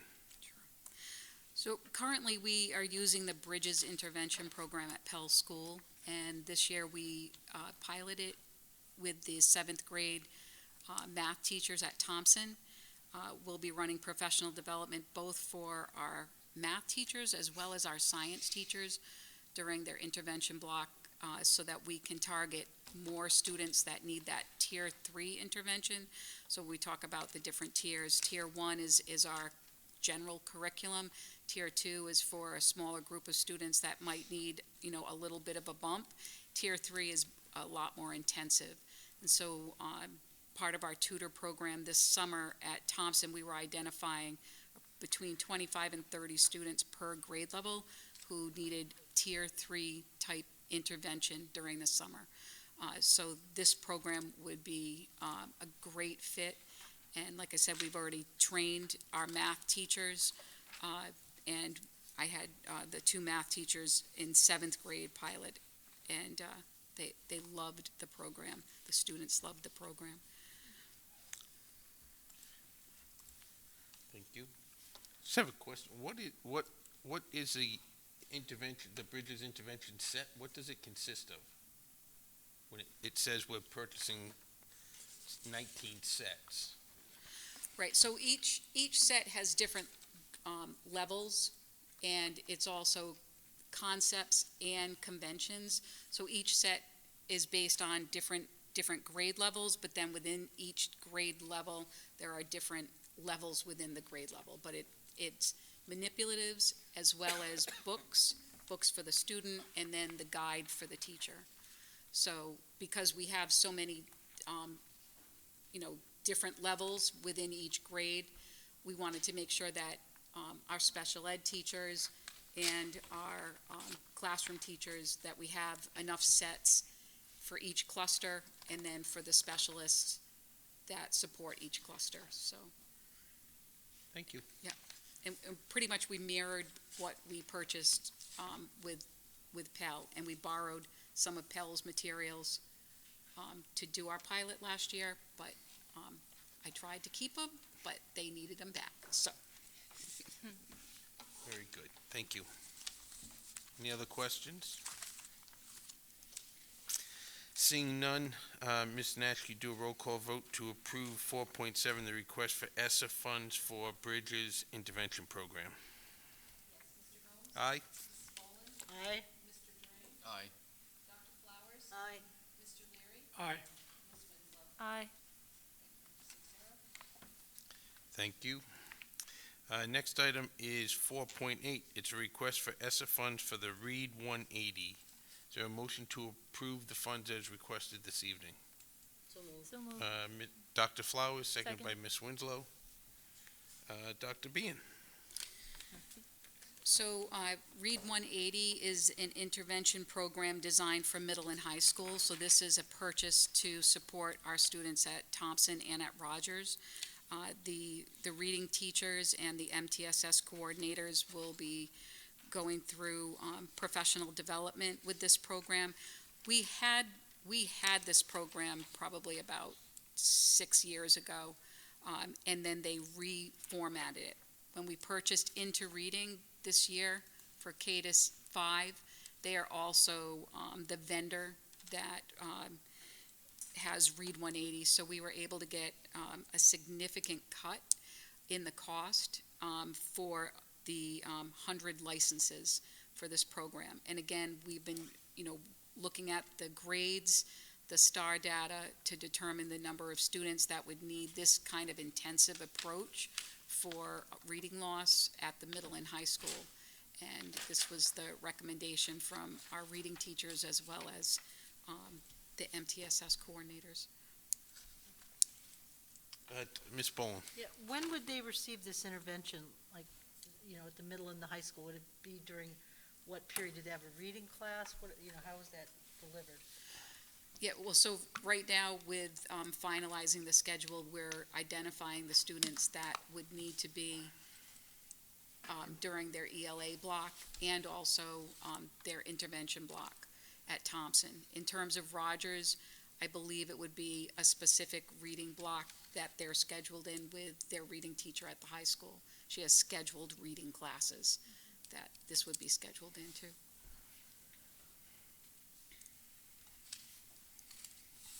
Any other questions?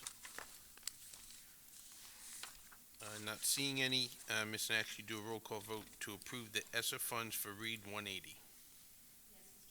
Aye. Aye. Aye. Aye. Aye. Aye. 4.9 is a request for ESSER funds for Newport Partnership for Families. Is there a motion to approve the funding as presented this evening? So moved. Dr. Flowers, Ms. Boland, seconded by Dr. Flowers. And Dr. Bean. So I met with the Newport Partnership for Families Board and reviewed their proposal with them. They're looking to continue the work of the working groups. This is an intentional working group program. So they have the 5 working groups that they want to continue. This was, and this includes 3 new working groups. The other piece to this proposal is the $10,000 to provide incentives for more families to be involved in these working groups, and then the $15,000 for the oversight and capacity of the whole proposal.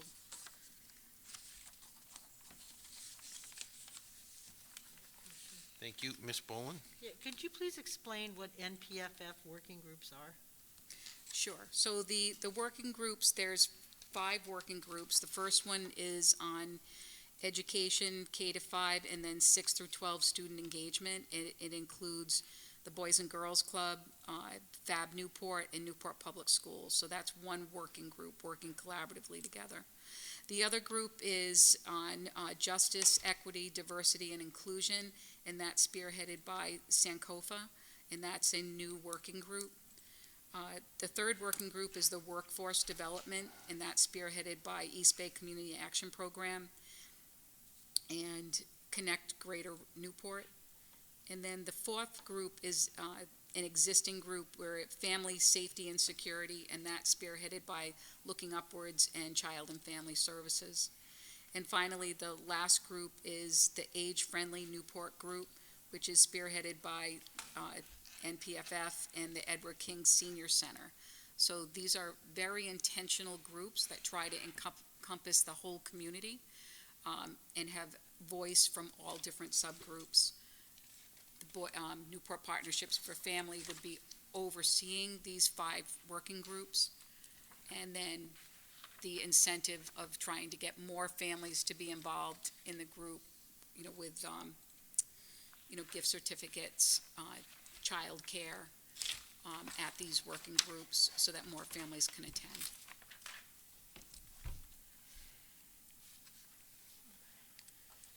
Any other questions for Dr. Bean on 4.9? Ms. Bullen? I just would hope that we would get a report back on this to see how they're working at some point during the year. You know, is it just because it's, you know, a little out there, that's all. I mean, just when you read it, it's just very, you know, not a lot of detail here. Yeah. Reassure me. Yeah, so I know Kathleen Burke would love to come and update and perhaps like share the calendar of when the groups are meeting, because maybe some of you would want to be on one of the working groups. I think Louisa is Yeah, part of Louisa's this, in one, yeah. yeah. I have one question. Go right ahead. Okay. So the age-friendly Newport, I know the city council did a little work with age-friendly initiatives. How does this, I guess, benefit Newport Public Schools? The intent, I think, is to develop and expand on the mentoring. Okay. Okay.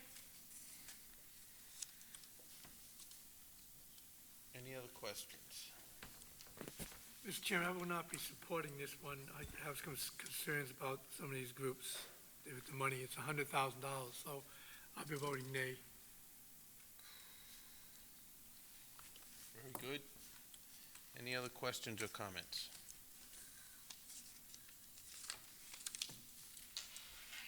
Seeing none, Ms. Nash, can you do a roll call vote to approve the funding as requested? Aye? Aye. Aye. Aye. Nay. Aye. Thank you. Thank you, everyone. Is that it for Dr. Bean? I think Dr. Bien. Holy moly. Now you're retired. Oh, no, she still has stuff to do. All righty. Thank you. Next item is 4.10. It's a request for ESSA funds for Fab Newport to support community liaisons. Is there a motion to approve the funding as presented? So moved. Ms. Boland, second Second. by Ms. Winslow, and Superintendent Jermaine. Thank you, Mr. Gomes. This proposal, using ESSER funds, will help us to assist the school district with community meetings and family engagement. We kind of did a little pilot last year, and this work will include a series of public meetings with families and students, and hopefully facilitated by Ellen Pinnock, who's here in the audience tonight from Fab Newport. And we're going to use our survey works and school data to guide the conversations to learn more on how the school district can better support our students and families. We really want to go out to our families and the community to find out how we can do more. And a successful pilot last year at the MLK Center, Ellen with her group was very successful in getting some of our very disengaged students to come to the MLK Center during the school year and actually be successful in their studies. And during that time also, she was able to find out from the families how we could be better at reaching out to these students and help support them going forward. So we're going to take that pilot and we're going to expand it and do further outreach with our community members and families. And we'll be having Ellen come up with me, and we'll probably be presenting data and information to keep you informed on these meetings. Thank you. You're Any welcome. questions for Dr. Jermaine?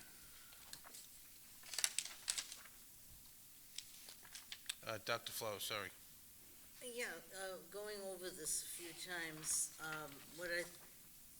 looking at the various bits of information we got, that this and many of these other proposals really show all of the support from community groups and truly setting up partnerships. And when we're working with the youngsters, doesn't matter what grade level they're in, I can assume, I think that the persons involved know what is working and always keep what is working. You know, you don't have to reinvent the wheel, but we're trying to get our youngsters of all ages engaged in that educational process, plus the social emotional aspects also. And that any other people who come in and work with them will conversation with the folks who are working with our young people right now, because it seems we have so many who are putting so much time into getting our children, even the high school kids, we'll call them children, to be present. We talked about this earlier tonight with all these other issues, that we want to get them back in. And these various programs are very, very important. And the fact that there is this funding that's available, that the public should know that it's being put into to the right place. And that this is not something that is just thrown together, it's carefully thought out. And I think that should be understood also. Thank you. Ms. Bowen? I was just gonna say, at the end of this, I didn't notice this before, but Stephen Heath's name is on it, and anything he's been doing for our community has been golden, like, over the last, well, how many years? 5 years, maybe? 5. 8 years, and, Who's counting? so, he's mentored kids, and I'm sure he's, working with these lovely ladies here, and so, keep going, great work. Any other questions or comments? Not seeing any. Ms. Nash, you do a roll call vote to approve the ESSER funding for Fab Newport to support community liaisons. Yes, Mr. Gomes? Aye? Mrs. Boland? Aye. Mr. Dring? Aye. Dr. Flowers? Aye. Mr. Leary? Aye. Ms. Bresler? Aye. Thank you. Thank you. 4.11 is request for approval to offer alternative services, the EBEC Distance Learning Academy. Is there a motion to approve the agreement as presented this evening? Dr. Flowers? Is there a second? Ms. Boland? Sorry. And again, I think that's Superintendent Jermaine. Thank you, Mr. Gomes. This proposal is a just-in-case for us as a school district, and the East Bay superintendents did get together last spring, as a matter of fact, and we started to have discussions about the what if students aren't ready to come back, what if? And during that time, the Connections Academy, which is a national organization that provides online learning and has certified teachers and has been doing it for over 20 years, had set up a program in Massachusetts that was very successful. So one of our East Bay district superintendents is formerly from Massachusetts, so he brought this, I'll call it product, to us and shared it with us.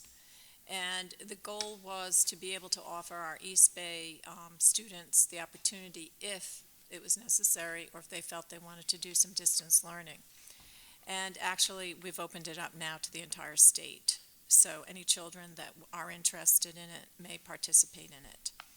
One of the reasons we also did this was for our homeschooled families. Sometimes, especially with the military, we have families that are homeschooling their children, and they have to seek out, sometimes they have to seek out a curriculum, they have to look for alternatives for their families.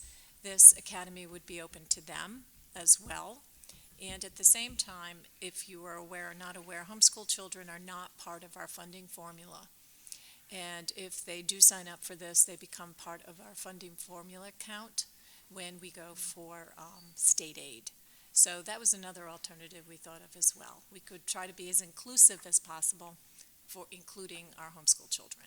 So this is, it will be run by the East Bay Educational Collaborative. And again, it will be a service like other services we offer our children if they want to go to another CTE program or if they go out for special services. This will be something in, I'll just say, like the repertoire that Newport Public Schools offers its students. Thank you. Any questions for Dr. Jermaine on the alternative services contract? Mr. Chairman, Mr. Leary? is there a cost involved, Mr. Jermaine? Yes, there are. It's approximately $9,000 per student. We get state reimbursement right now at about $7,400. The delta would be about $2,200, $2,300. So, That price will go down the more students that are enrolled in the program. And that is part of the reason we opened it up to all students in the state. Could you run by that one more time? Miss, it's $900 per student, 9,900, 9,900, okay. correct, Per student. per student, yes. And what was the other thing you said? The second comment I made was how much we receive in state is aid for per student right now is approximately $7,400. So that's a $2,200 delta. But as more students enroll in the program, our costs will go down as the founding board of this program. Let me just make sure it's all set. You all set, Mr. Leary? Yep, thank you. Ms. Boland? Yeah, so question, would they also count in our data then? Yes, they would. They will? Okay. Yes, It's for the city? All right. yes. All set. Yeah. Ms. Winslow? Do you know how it works if it's open to the whole state? So could kids from all over the state be put in one class, one virtual class, or it's all like individual sort of, It depends upon the grade level, it depends upon what they're interested in, there's a selection process, Okay. and they have multiple teachers. So Okay. you and I, even from Newport, may be in this, I think they would try. We haven't, I'll tell you, we haven't had this discussion, children from the same community being in the same classes, but we can certainly look into that. and what if a family opts for this, but then they're not happy and they want to come back? I mean, It's prorated. okay, They're always welcome back to our system, but But, it's prorated. as far as, like, we talk about how mobility is a big issue in Newport, so, they're gonna come back in maybe mid-year, and they'll be on a different curriculum perhaps, do we have a plan to sort of follow what Connections is doing, or do we have any oversight into the curriculum, what they're doing, so that it mirrors what Newport's doing, or what the kids We need to do? do know their curriculum. Okay. We do not tell them what they're going to dictate, but as any children that move in from other districts, we would have that, yes. Okay. Any other questions or comments? Seeing none, Ms. Nash, you do a roll call vote to approve the alternative services contract. Yes, Mr. Gomes. Aye? Mrs. Boland. Aye. Mr. Drain. Aye. Dr. Flowers. Aye. Mr. Leary. Aye. Ms. Winslow. Aye. Thank you. Thank you, and I just want to say we want all our children in person learning, but this is a nice alternative, just in case. Next items, 4.12. It's a request for approval of the Sergeant Regional Resource Center membership contract. Is there a motion to approve the contract as presented this evening? Ms. Boland, seconded by Ms. Winslow. And I see Director Andrade has moved into the seat, so The hot seat. if you could give us a little overview and Sure, this is the same contract we have with them every year. The Regional Resource Center, along with David Kane, provide professional development to the district. I know we recently had administrative professional development around Title IX that was provided through them. They provide consultative services. Sometimes they'll come in and help facilitate with difficult special ed situations with families and staff so that we can, work together. I think what else did they did?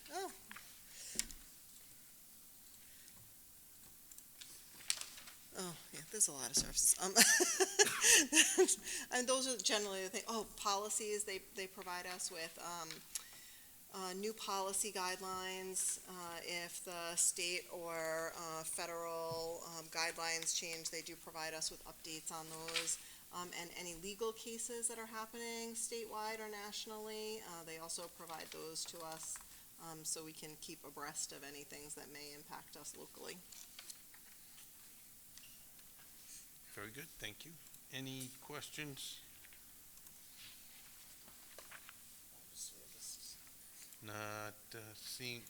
Not seeing or hearing any. Ms. Nash, you do a roll call vote to approve the Sergeant Regional Resource Center membership contract as presented. Aye? Aye. Mr. Drain. Aye. Dr. Flowers. Aye. Aye. Aye. Thank you. And finally, action item number 4.13, it's a request for approval to secure vendor for equipment to implement hybrid school committee meetings. Is there a motion to approve, Ms. Boland? Second by Dr. Flowers, and we have Director Young to give us an update. Good evening.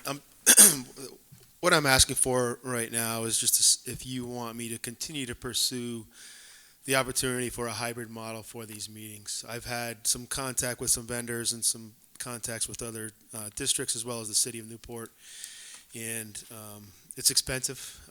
It's anywhere between $65,000 and $85,000.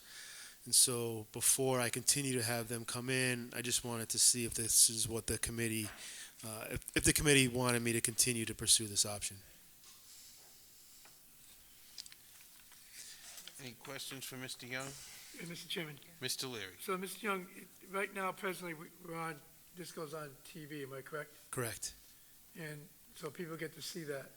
Correct. Not live, But though. it's not live. So Not live. the hybrid model would be interactive. So someone could be at home and participate as if they were here.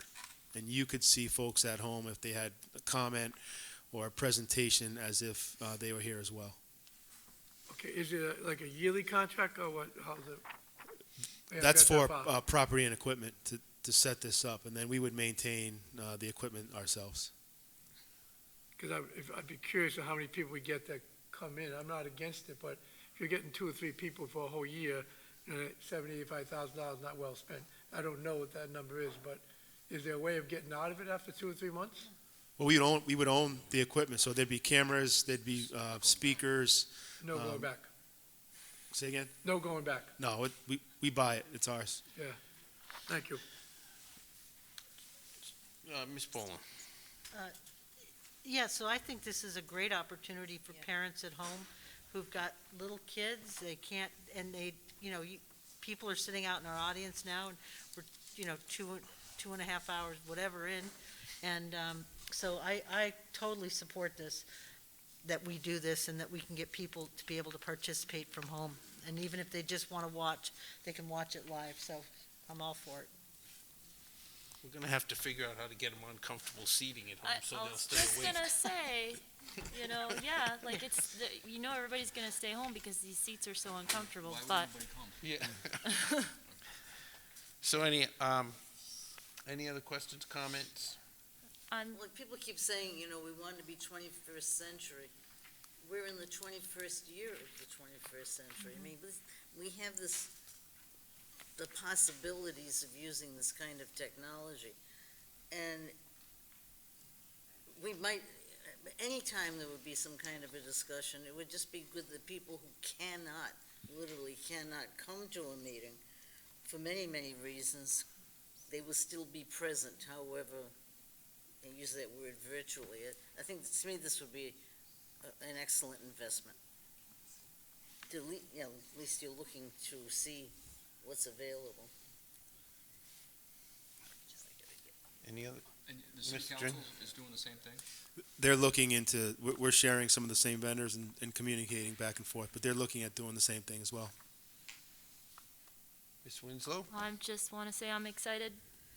I like the idea. I've liked the idea for a long time, and it helps me attend city council meetings or school building committee meetings, as well as being present for the meetings I'm supposed to be present for. I fully support it. Money well spent. So again, this is just To author- so I continue, just- right, Yeah, I to just wanna make continue it the clear. process Just- and figure out what it's going to take. I do want to find out what it's going to take. Yes, we're going to continue down the road, but we're not allocating any Right. funds at this time. Correct. Any other questions or comments? Mr. Young, so the equipment that I see listed, there's probably some other uses other than when we have a meeting that would be beneficial to There the is, system yes. as well, as far So as some of the seminars. cameras and some of the screens and things like that, we would own them, and we could use them for I'm anytime we assuming need for it to. seminars and other things Yes, that the kids if you have need to- meetings in here or presentations, Professional development. PD, correct? Okay. Any other questions or comments? So, Ms. Nash, will you do a roll call vote to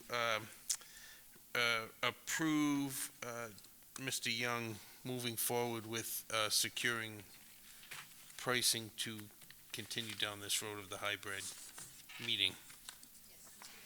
Aye? Aye. Aye. Aye. Aye. Aye. Thank you. And that brings us into our discussion items.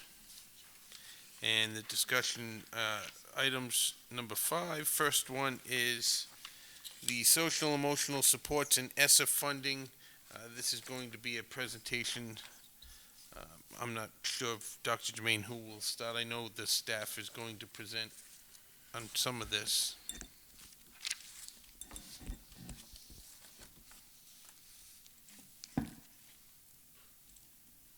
So we're on 5.1, correct? 5.1. Okay, so the ESSER funding for social emotional supports have been, Dr. Bean did share those out in each of the presentations she's had previous to this, but I do have the principals here that can share out the supports and what they're using at the schools, so Terrific. that's why they're still here. Yep, come on up. Okay, I'm gonna, yes, Not no, all at please once. come up. Not all at once, Not just all at flip a once, coin. just Mr. Barrios, Principal Barrios from Thompson Middle School will come up first.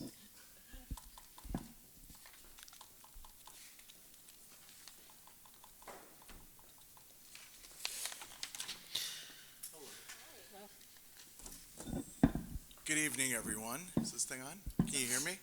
Okay.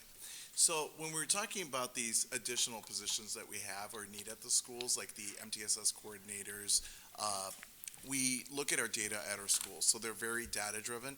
And when we see where our students are at, we really need the additional supports. As far as the MTSS goes, when we look at the Tier 1 core instruction data, when we're thinking about Tier 2s as far as the additional support students need, when we're thinking about Tier 3 students, it's just, as we would say in the South, a lot of irons in the fire, and the more people that we have to help us and assist in looking at the data and looking at the different groups and so forth, we really need these additional positions at the schools. So, and this is something that if you look at the RIDE report cards, everywhere from the elementary to the middle to the high school, there is a need at every level. So we're grateful and thankful that we do have this additional funding to move these positions forward. Could you share what you're doing at the MTSS meetings? Sure. At the MTSS meetings, we're looking at everything from teacher mentorship. We're looking at how our students are supported in the classrooms. We're looking at different curriculum. We're looking at everything from power standards, how everything's kind of looking at it from a backward design model. We're looking to see where the students would best need these supports. And when we're looking at all these things, we look at multiple measures of data. So we look at everything from the STAR to the state report card. We look at everything from RICAS, which I kind of always think RICAS when I read it and so forth. So, but we look at everything to best move the students forward. So it's just a lot of in-depth conversations. And then we're also thinking about how to best support our students by saying, are we using some reteach work with the students and so forth, because we don't want to use the same materials over and over with them, and how to better grasp their attention to all these different things, which is kind of going hand in hand, why we need those additional days for professional development. So. Thank you, Principal Barrios. I will share with you that some of the directors have left the building, and they're not all here, but I will remind everyone that in the ESSER 2 and ESSER 3 funding for the backup that Dr. Bean has been providing to everyone, those programs, descriptions are there to help support the families and the students. And as I shared with you, the community liaison, ESSER 3 and ESSER 2 funding with Fab Newport, we're also expanding that program for communications. Do you want to say? Let me just Yeah, see if. Principal Westman's going to come up and just share. Go let me ahead. just see if there's any questions before we. Oh, let Mr. sorry, I'm so Barrows. sorry. That's okay. Any questions for Yeah, Mr. could you- Barrows? Thank you, Mr. Chairman. Mr. Leary. Where's the money's invested? How much money are we talking? Okay, so if you want to know, in Mr. Gonzalez's report, which is coming up, if you look in the back up there, it actually shares the list of what we have allocated so far with our ESSER funding, and I'm going to get that up right now. I We can cannot, bring it back, as long as the press knows. I want to know, should know the money's coming up, you know? all right, so I'm on a different laptop tonight, and I can't get to the That's right. backup Mr. electronic. Gonzalez can do it Okay, later. It he'll says share, here he'll share when he comes. Yep. Total ESSER funds requested and approved is $969,303.38. Thank you, Mrs. Boland, $969,000 so So far. where's it going? It's going into the programs listed in the backup, and I apologize because I cannot access it on this machine, the backup. But we will have that when Mr. Gonzalez comes up for the finance report. Thank you. Ms. Winslow? I'm just wondering if he sees the report. Mr. Leary, are you able to see the reports that are there? Some I have, some I haven't, but the point is that you do have the press here, and we run through these things like nothing's going on. So I'm sure, unless he was looking at it, he would not know there was almost $1 million spent on this. The press does have access to the backup, and when asked, I also provide it ahead of time, but I'm happy to provide it to the press. It's also people listening out there you were just talking about, But we, that may not have backup. Yes. Ms. Boland? Yeah, so everybody should be reminded, I think, what ESSER funds are for. Yes. This is exactly what they were intended for, was about, improving student outcomes. I don't really want to say learning loss, because it's about all students every day, of the year. So these funds are being spent to improve, student outcomes. And then they were provided by the federal government, and we're doing what we're supposed to be doing.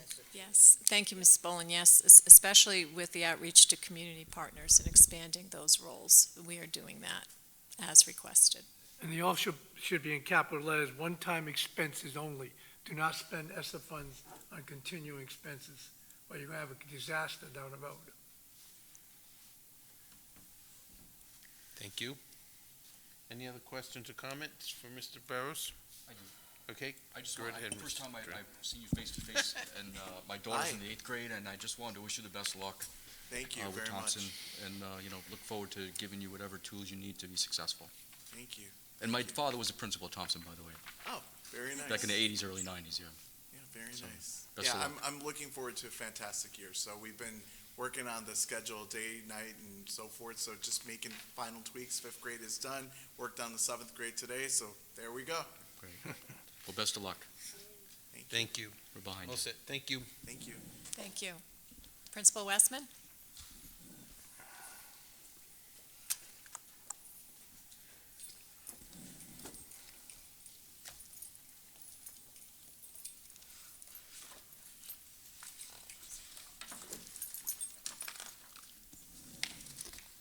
So for our ESSER funding, I'm really excited about next year and the way we're going to use our funding. One of the things that COVID, although it did a lot of, hard things on us, one of the things that did good for our admin team is we were able to work with a Highlander group to really narrow our focus and look at what supports, Pell needs to move our students forward, academically, emotionally. And so we had a really good year. So that's one of the things we're spending our ESSER funding on is the Highlander team. The Highlander team is going to help us with our meetings with our teachers, and we're going to look at student data, and we're going to train our teachers train our teachers to look at the student data and then use that to drive instruction. Although that seems what we should always be doing, we're going to dedicate our school improvement team and our plan just to looking at student data to improve our reading and move our kids forward in math. And so we're going to have a protocol. We're going to do a train the trainer model with our lead teachers so that we'll be constantly looking at student data and looking at how to improve. Another thing I'm really excited about is the district hired 3 MTSS coordinators. So for us at Pell, our MTSS coordinator, that's the person who really looks at research-based interventions and looks at how we're going to implement the interventions, what kids really need, another data source. And we really needed that at Pell because we have a lot of students who need intervention and we weren't, we want to be really effective. So under her, it's Mrs. Canini, Jen Canini, under her, she'll have 4 instructional assistants and she's going to train them in research-based programs along with providing professional development on research-based programs for our teachers because we want to move our kids forward. As Mr. Barrios said, all the data shows we want to really, really target. So I think that is going to be great. Another position that we are offering is called an academic and behavior support specialist. As we know, if students' emotional needs aren't met, their academic needs, it's hard. They kind of go hand in hand. And so we'll have another academic and behavior support. She'll work in the office with Mike Newsom. She'll be able to provide sensory breaks. She'll be able to do different kinds of things. So we're really looking at trying to come at it wholehearted, to attack all this stuff. So I feel like, and we were lucky enough to be able to keep our reading specialists. So with them, we're going to be working on training them for more research-based targeted approaches. And we've also trained our math interventionists on more targeted approaches. So I feel like we're moving into a really good place, so I'm really excited for the funding for this year. Any questions for Principal Westman? Okay. Oh, sorry. Well, no, I have one question. It's for all the admins, so is it now or later? What? Like for all the administrative team, all the principals, okay. So, okay, this is like the dream come true, the ESSER funding. It's America does not fund public education. So here we are with all this money and we're trying all these things we've always wanted to try. So I just beg you to be as exhaustive and comprehensive as you can, recording what works and what doesn't, and helping us to understand that the committee, the parents, the whole community, so that in a few years, like Mr. Leary says, when these grants essentially run out, we know what we really want to fight to save and where we go from there, because we're going to have to fight to get more funding in a few years. And I think that's a really important part, especially if that Highlander grant that you supported, we're going to do all data collection, we'll have a good recording. So I agree with you totally. And it is like a dream come true because we are getting to do some really great things for our kids. And I think when, all of a sudden you have all these ideas and they say, yes, you can do this, I think it's a great opportunity. So I agree with you totally. Okay. Thank you. Thank you. And I'll reserve the high school level for our next meeting. Thank you. And that brings us to 5.2. It's a school building committee update. And Mrs. Boland. Yes, with the help of Mrs. Nash and our superintendent, we're doing weekly updates for everyone. You receive them, they come out on Fridays, and they're very comprehensive, so I'm not going to go into a lot of, detail right now, especially the late hour, but I will say that work has been done, and we're about ready to launch the website, which is going to have hopefully we'll put these updates on it too. Yes. They'll be listed, but it'll, there's going to be a drone. We've hired, Downs, part of their contract was to do a drone routinely to come through and take pictures. And so, anyway, very excited. Louisa Boatwright and Mrs. Munter have worked incredibly hard on getting that together. And that's going to be very exciting. It's long in coming. But so that, unless you have questions, I'd be more than happy to answer them, but I don't want to. And then don't forget to come to the groundbreaking at Pell on Thursday at 10 a.m. Thursday at 10 a.m. 10 a.m. And the drone will be flying. And the drone, so make sure you wave. I don't have a question, I just have a comment. I wanted to thank Mrs. Boland and Mrs. Boatwright for the weekly summaries that they've been writing. They're really, really helpful. There's so much going on, with the school building project. It's been invaluable to get those summaries. Thank you. Mrs. Boland? Mr. Leary. Mr. Gomes, yeah, thank you. Now, Mrs. Boland. Is the high school 15,000 square feet more now?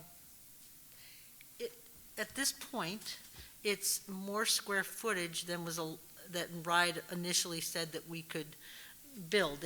But they just are giving you a certain amount of money, and you can make it go as far as you can. So we are trying to include these programs that had to be, cut before it went in. So we're working on, extra funding, and right now, yes, we're over the square footage, and it's a work in progress. That's what I can say. So at $600 per square foot they're using, we're talking $9 million over possibly right now on extra square feet. Right, but we've done a lot of things in the project so far to mitigate some costs, meaning not being able to have to move the electric. That was a huge savings. Not being able to have to drill into the stone there at the site. That's a huge savings. And going up instead of going out, like expanding it, is a huge savings also. So we're not there, and we get updates constantly. Every day things change on the project, but it's all going in the right direction, and we're looking, for alternative funding still, because, just the fact that COVID has caused, the price escalation to be about 25%. So we have, that is a concern too. So we're doing, feel like we have the A-team with us. And we don't have any kind of estimates at this point in time. Yeah. And they constantly are reminding us that because they're still compressing the building. So we're hoping, I believe, Mrs. Boland, I think it was by the end of September when the Right. schematic design is more concrete, then they'll be able to give us harder figures. I'm playing Joe DeSanti now. Just yesterday, he's saying Gil Bain has to come in with some estimates. SLAM does, and then they have a third-party independent reviewer as well. So we get an update every Thursday morning at 7:30 a.m. for the Rogers projects. We're up early, and those last, 1.5 to 2 hours. So it's a very exciting project. That's all I can say. And you're all welcome to come to East Providence High School next Monday at 5 o'clock if you'd like to go on a tour to see what a new high school looks like. We just need to know by tomorrow at 6 o'clock if you would like to attend. Any other questions for the school building committee? All right. 5.3 under discussion is the reentry plans, and Superintendent Jermaine. The reentry plans are under development. They're not finalized. We are still following the guidance from the Department of Education, RIDE. We will be following all mitigation procedures we were following last year, excluding right now what we know about masks. We will be doing the hand sanitizer. We will be following the social distancing as best as possible. And this year, we will be allowed to have all our students on our buses, so we won't have to worry about transportation. All visitors, most likely following the guidance, whether vaccinated or not, will most likely have to mask until we know more. But those plans are in development. The team is meeting Wednesday afternoon, and we'll have more concrete update probably in the next 2 weeks. We just received the template last week from RIDE and what specifications they want in the reentry plan. When is that due? We have a preliminary survey that's due Friday afternoon, and that is basic questions about where we are in our mask, if any, mask policy, how we're going to be monitoring close contact, which we have all that from last year. And then the final report is due to RIDE by August 29th. Thank you. Any questions on the reentry plans to RIDE for the superintendent? Yeah, Mr. Chairman. Mr. Leary. Just curious, Mr. Jermaine, we're following the state calendar? Are we following the No, state we're calendar? not. We're not following the state calendar because we would be starting sooner. Okay, I was just curious, because to follow these reentry plans. So, thank you. Yeah, Ms. One Winslow? question. I'm curious to know if their RIDE, I think has already said, we do not have to offer a distance learning option. We're gonna offer the Connections Academy. But what about kids who have to quarantine and go home for 5 school days? Will there be support systems for those kids?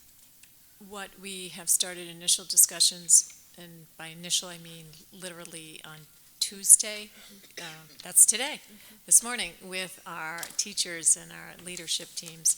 We're going to follow the same practices. All lessons and everything will be in Google Classrooms. And then we still have to think about how we would manage and oversee a quarantine situation if children are out for a long period of time. We will be following the 7-day rule, which means if someone does have to quarantine at this point in time, it is for unvaccinated children. Vaccinated children will still be able to remain in school. We will ask that they be tested, though. That is the guidance we're being provided at this time. And unvaccinated students will have to quarantine for 7 days. On day 5, they can get a test. So we do have preliminary draft for reentry plan and advice from RIDE. We just need to finalize it. As far as the actual individual to support those students, that we don't have. And I imagine we're going to continue having conversations with our community partners who did a fantastic job last year helping us. Thank you. You're welcome. Any questions? Comments? Thank you. That will move us into item number 6. It's a consent agenda. Is there a motion to approve item 6, the consent agenda, as presented this evening? Ms. moved. Boland, seconded by Ms. Winslow. Are there any questions on any of the consent agenda? I actually do have a question. Mr. Drain? Dr. Jermaine, as far as the home instruction, I have a feeling that whatever decision we make with the masks might force more kids to be homeschooled. Do they have to apply? Like, what is the process? Like, can they decide in October they don't want to do it, and they can switch to homeschool at that point? Yes, they can. There's 2 choices. One, if a family decides they don't want to send their children to school, they have option A. You can homeschool your children. You need to provide us with the curriculum, what you're going to do, hours, provide the calendar. B, we now will have an option. You can sign up your child up for this with certified teachers, a core standards-based curriculum, and a success rate that they'll share with them on how they implement it. So they'll have a choice. Okay, thank you. You're welcome. Ms. Boland? Are you going to inform all the homeschool parents, even the ones that have done it before, of this new Now option? I will, yes. Okay. Any other questions? Seeing none, Ms. Nash, could you do a roll call vote to approve the consent agenda as presented this evening? Aye? Aye. Aye. Aye. Aye. Aye. Thank you. That moves us into correspondence. There are many, multiple correspondence in there. Is there a motion to accept the correspondence as received this evening? Ms. Boland, seconded by Ms. Winslow. Any questions or comments on any of the correspondence? Not seeing or hearing any. Ms. Nash, can you do a roll call vote to approve the receiving the correspondence as presented? Yes, Mr. Gomes. Aye. Mrs. Boland. Aye. Mr. Drain. Aye. Dr. Flowers. Aye. Mr. Leary. Aye. Ms. Winslow. Aye. Thank you. That moves us into section 8, which is the reports from superintendent and staff. Is there a motion to approve accept the reports as presented this evening? Dr. Flowers, seconded by Ms. Winslow. And I see Mr. Gonzalez, it's good to see you again in person. Moved right up, looking very dapper this evening. Are there any questions on the expenditure and revenue report as presented by Mr. Gonzalez? Yeah, I have some questions, Mr. Gomes. Go right ahead, Mr. Leary. So could you explain the report for maybe not the press, but the people who are at home watching this tomorrow or whatever, the surplus and things like that, going through it? And roughly, there's a 3.5 million dollars. I know it's not audited yet, am I right? That's correct. That's the, that is the estimate as of the end of July. So roughly, there's some of that's coming from the savings from unfilled positions? So there's a combination of things that result in the fund balance in the school department. Our actual revenues were slightly higher than our budgeted revenues, and our actual expenditures were lower than our budgeted expenditures, netting to surplus fund balance. There were some pretty material stimulus grants that were awarded to Newport Public Schools that were a factor in our fund balance, and that was the support through the CARES ESSER Fund 1, as well as the supplemental impact education aid that was awarded to the school, both to support the impact of the COVID-19. So of that 3.5, about 2.5 is restricted one-time expenditures only from ESSA funds? I'm not I'm sure. trying to get a I quite breakdown of the understand. 3.5. Oh, yeah, sure. I have some notes on a high level activity. We had approximately $140,000 of additional impact aid awarded to Newport Public Schools, as well as insurance settlement from July of 2019, where the school department was reimbursed for expenditures related to an incident in July. Those revenues were received during the prior fiscal year, 2021, which netted to higher actual revenue recorded by the schools.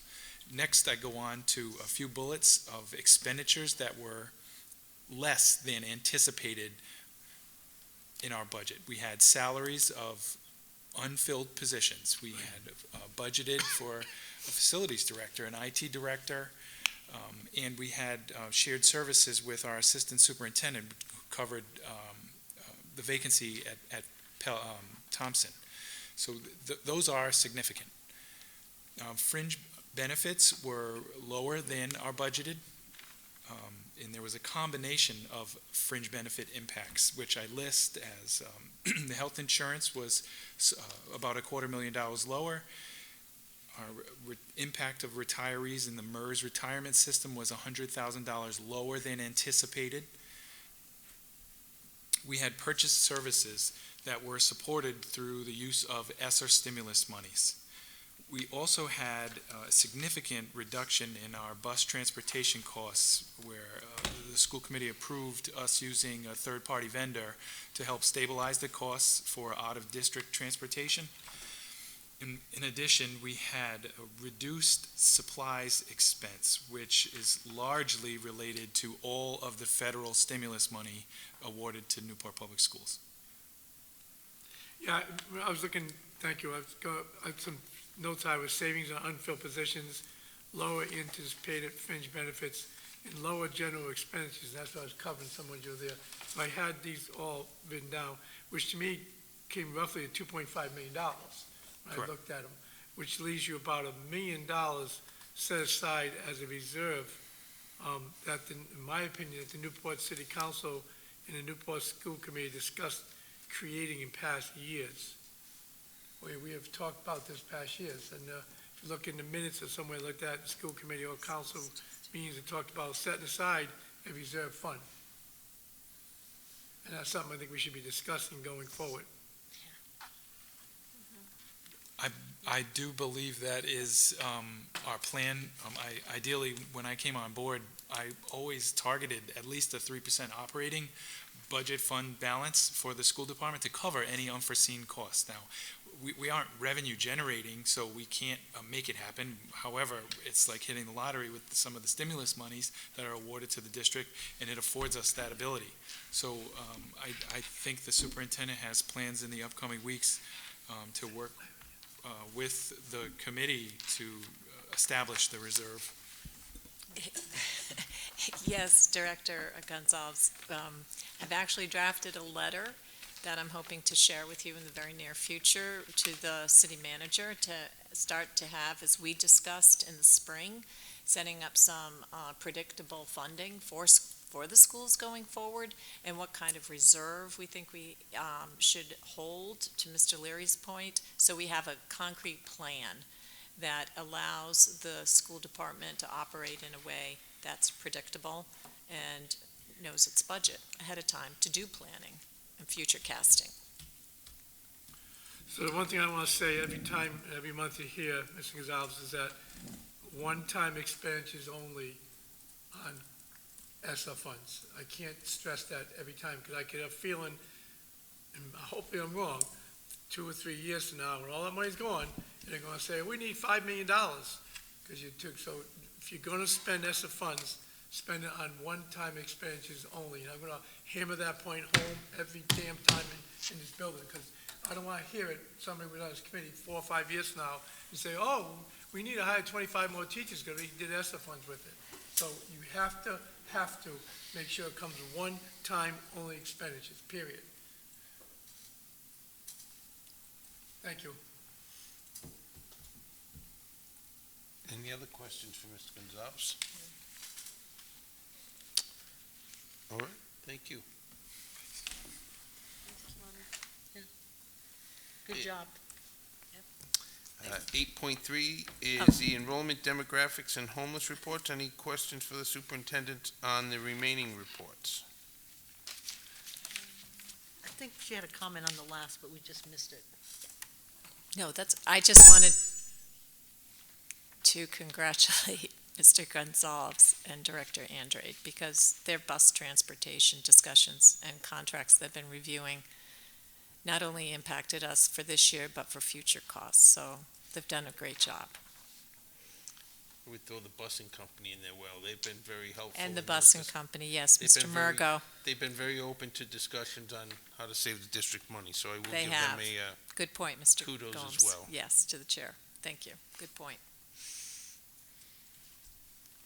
Any other questions or comments on the reports from superintendent and staff?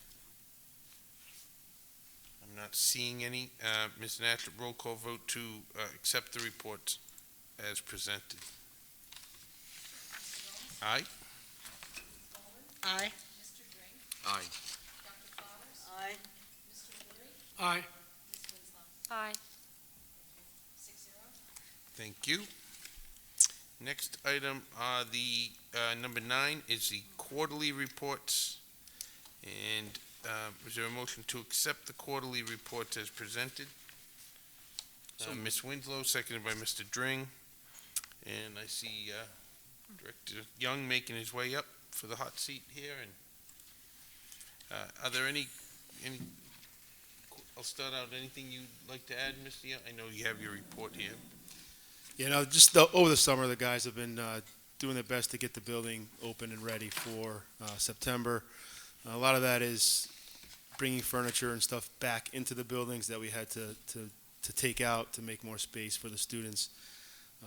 And some classroom moves here at Pell and Thompson, but they're working and plugging along and getting the building ready for September. And also, they're ready for a quick shift if that does come down. So we're prepared for both. Any questions for Mr. Young on the facilities report? Update.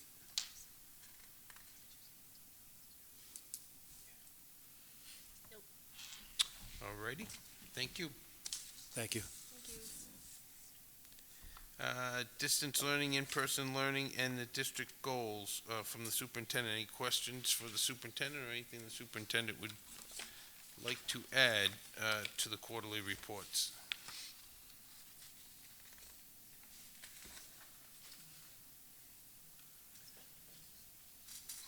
Mr. Chairman, Mr. Leary. Mr. Jermaine, are we going to get the advanced placement test results soon? You said you're going to discuss them with us. We haven't done it in the last few years.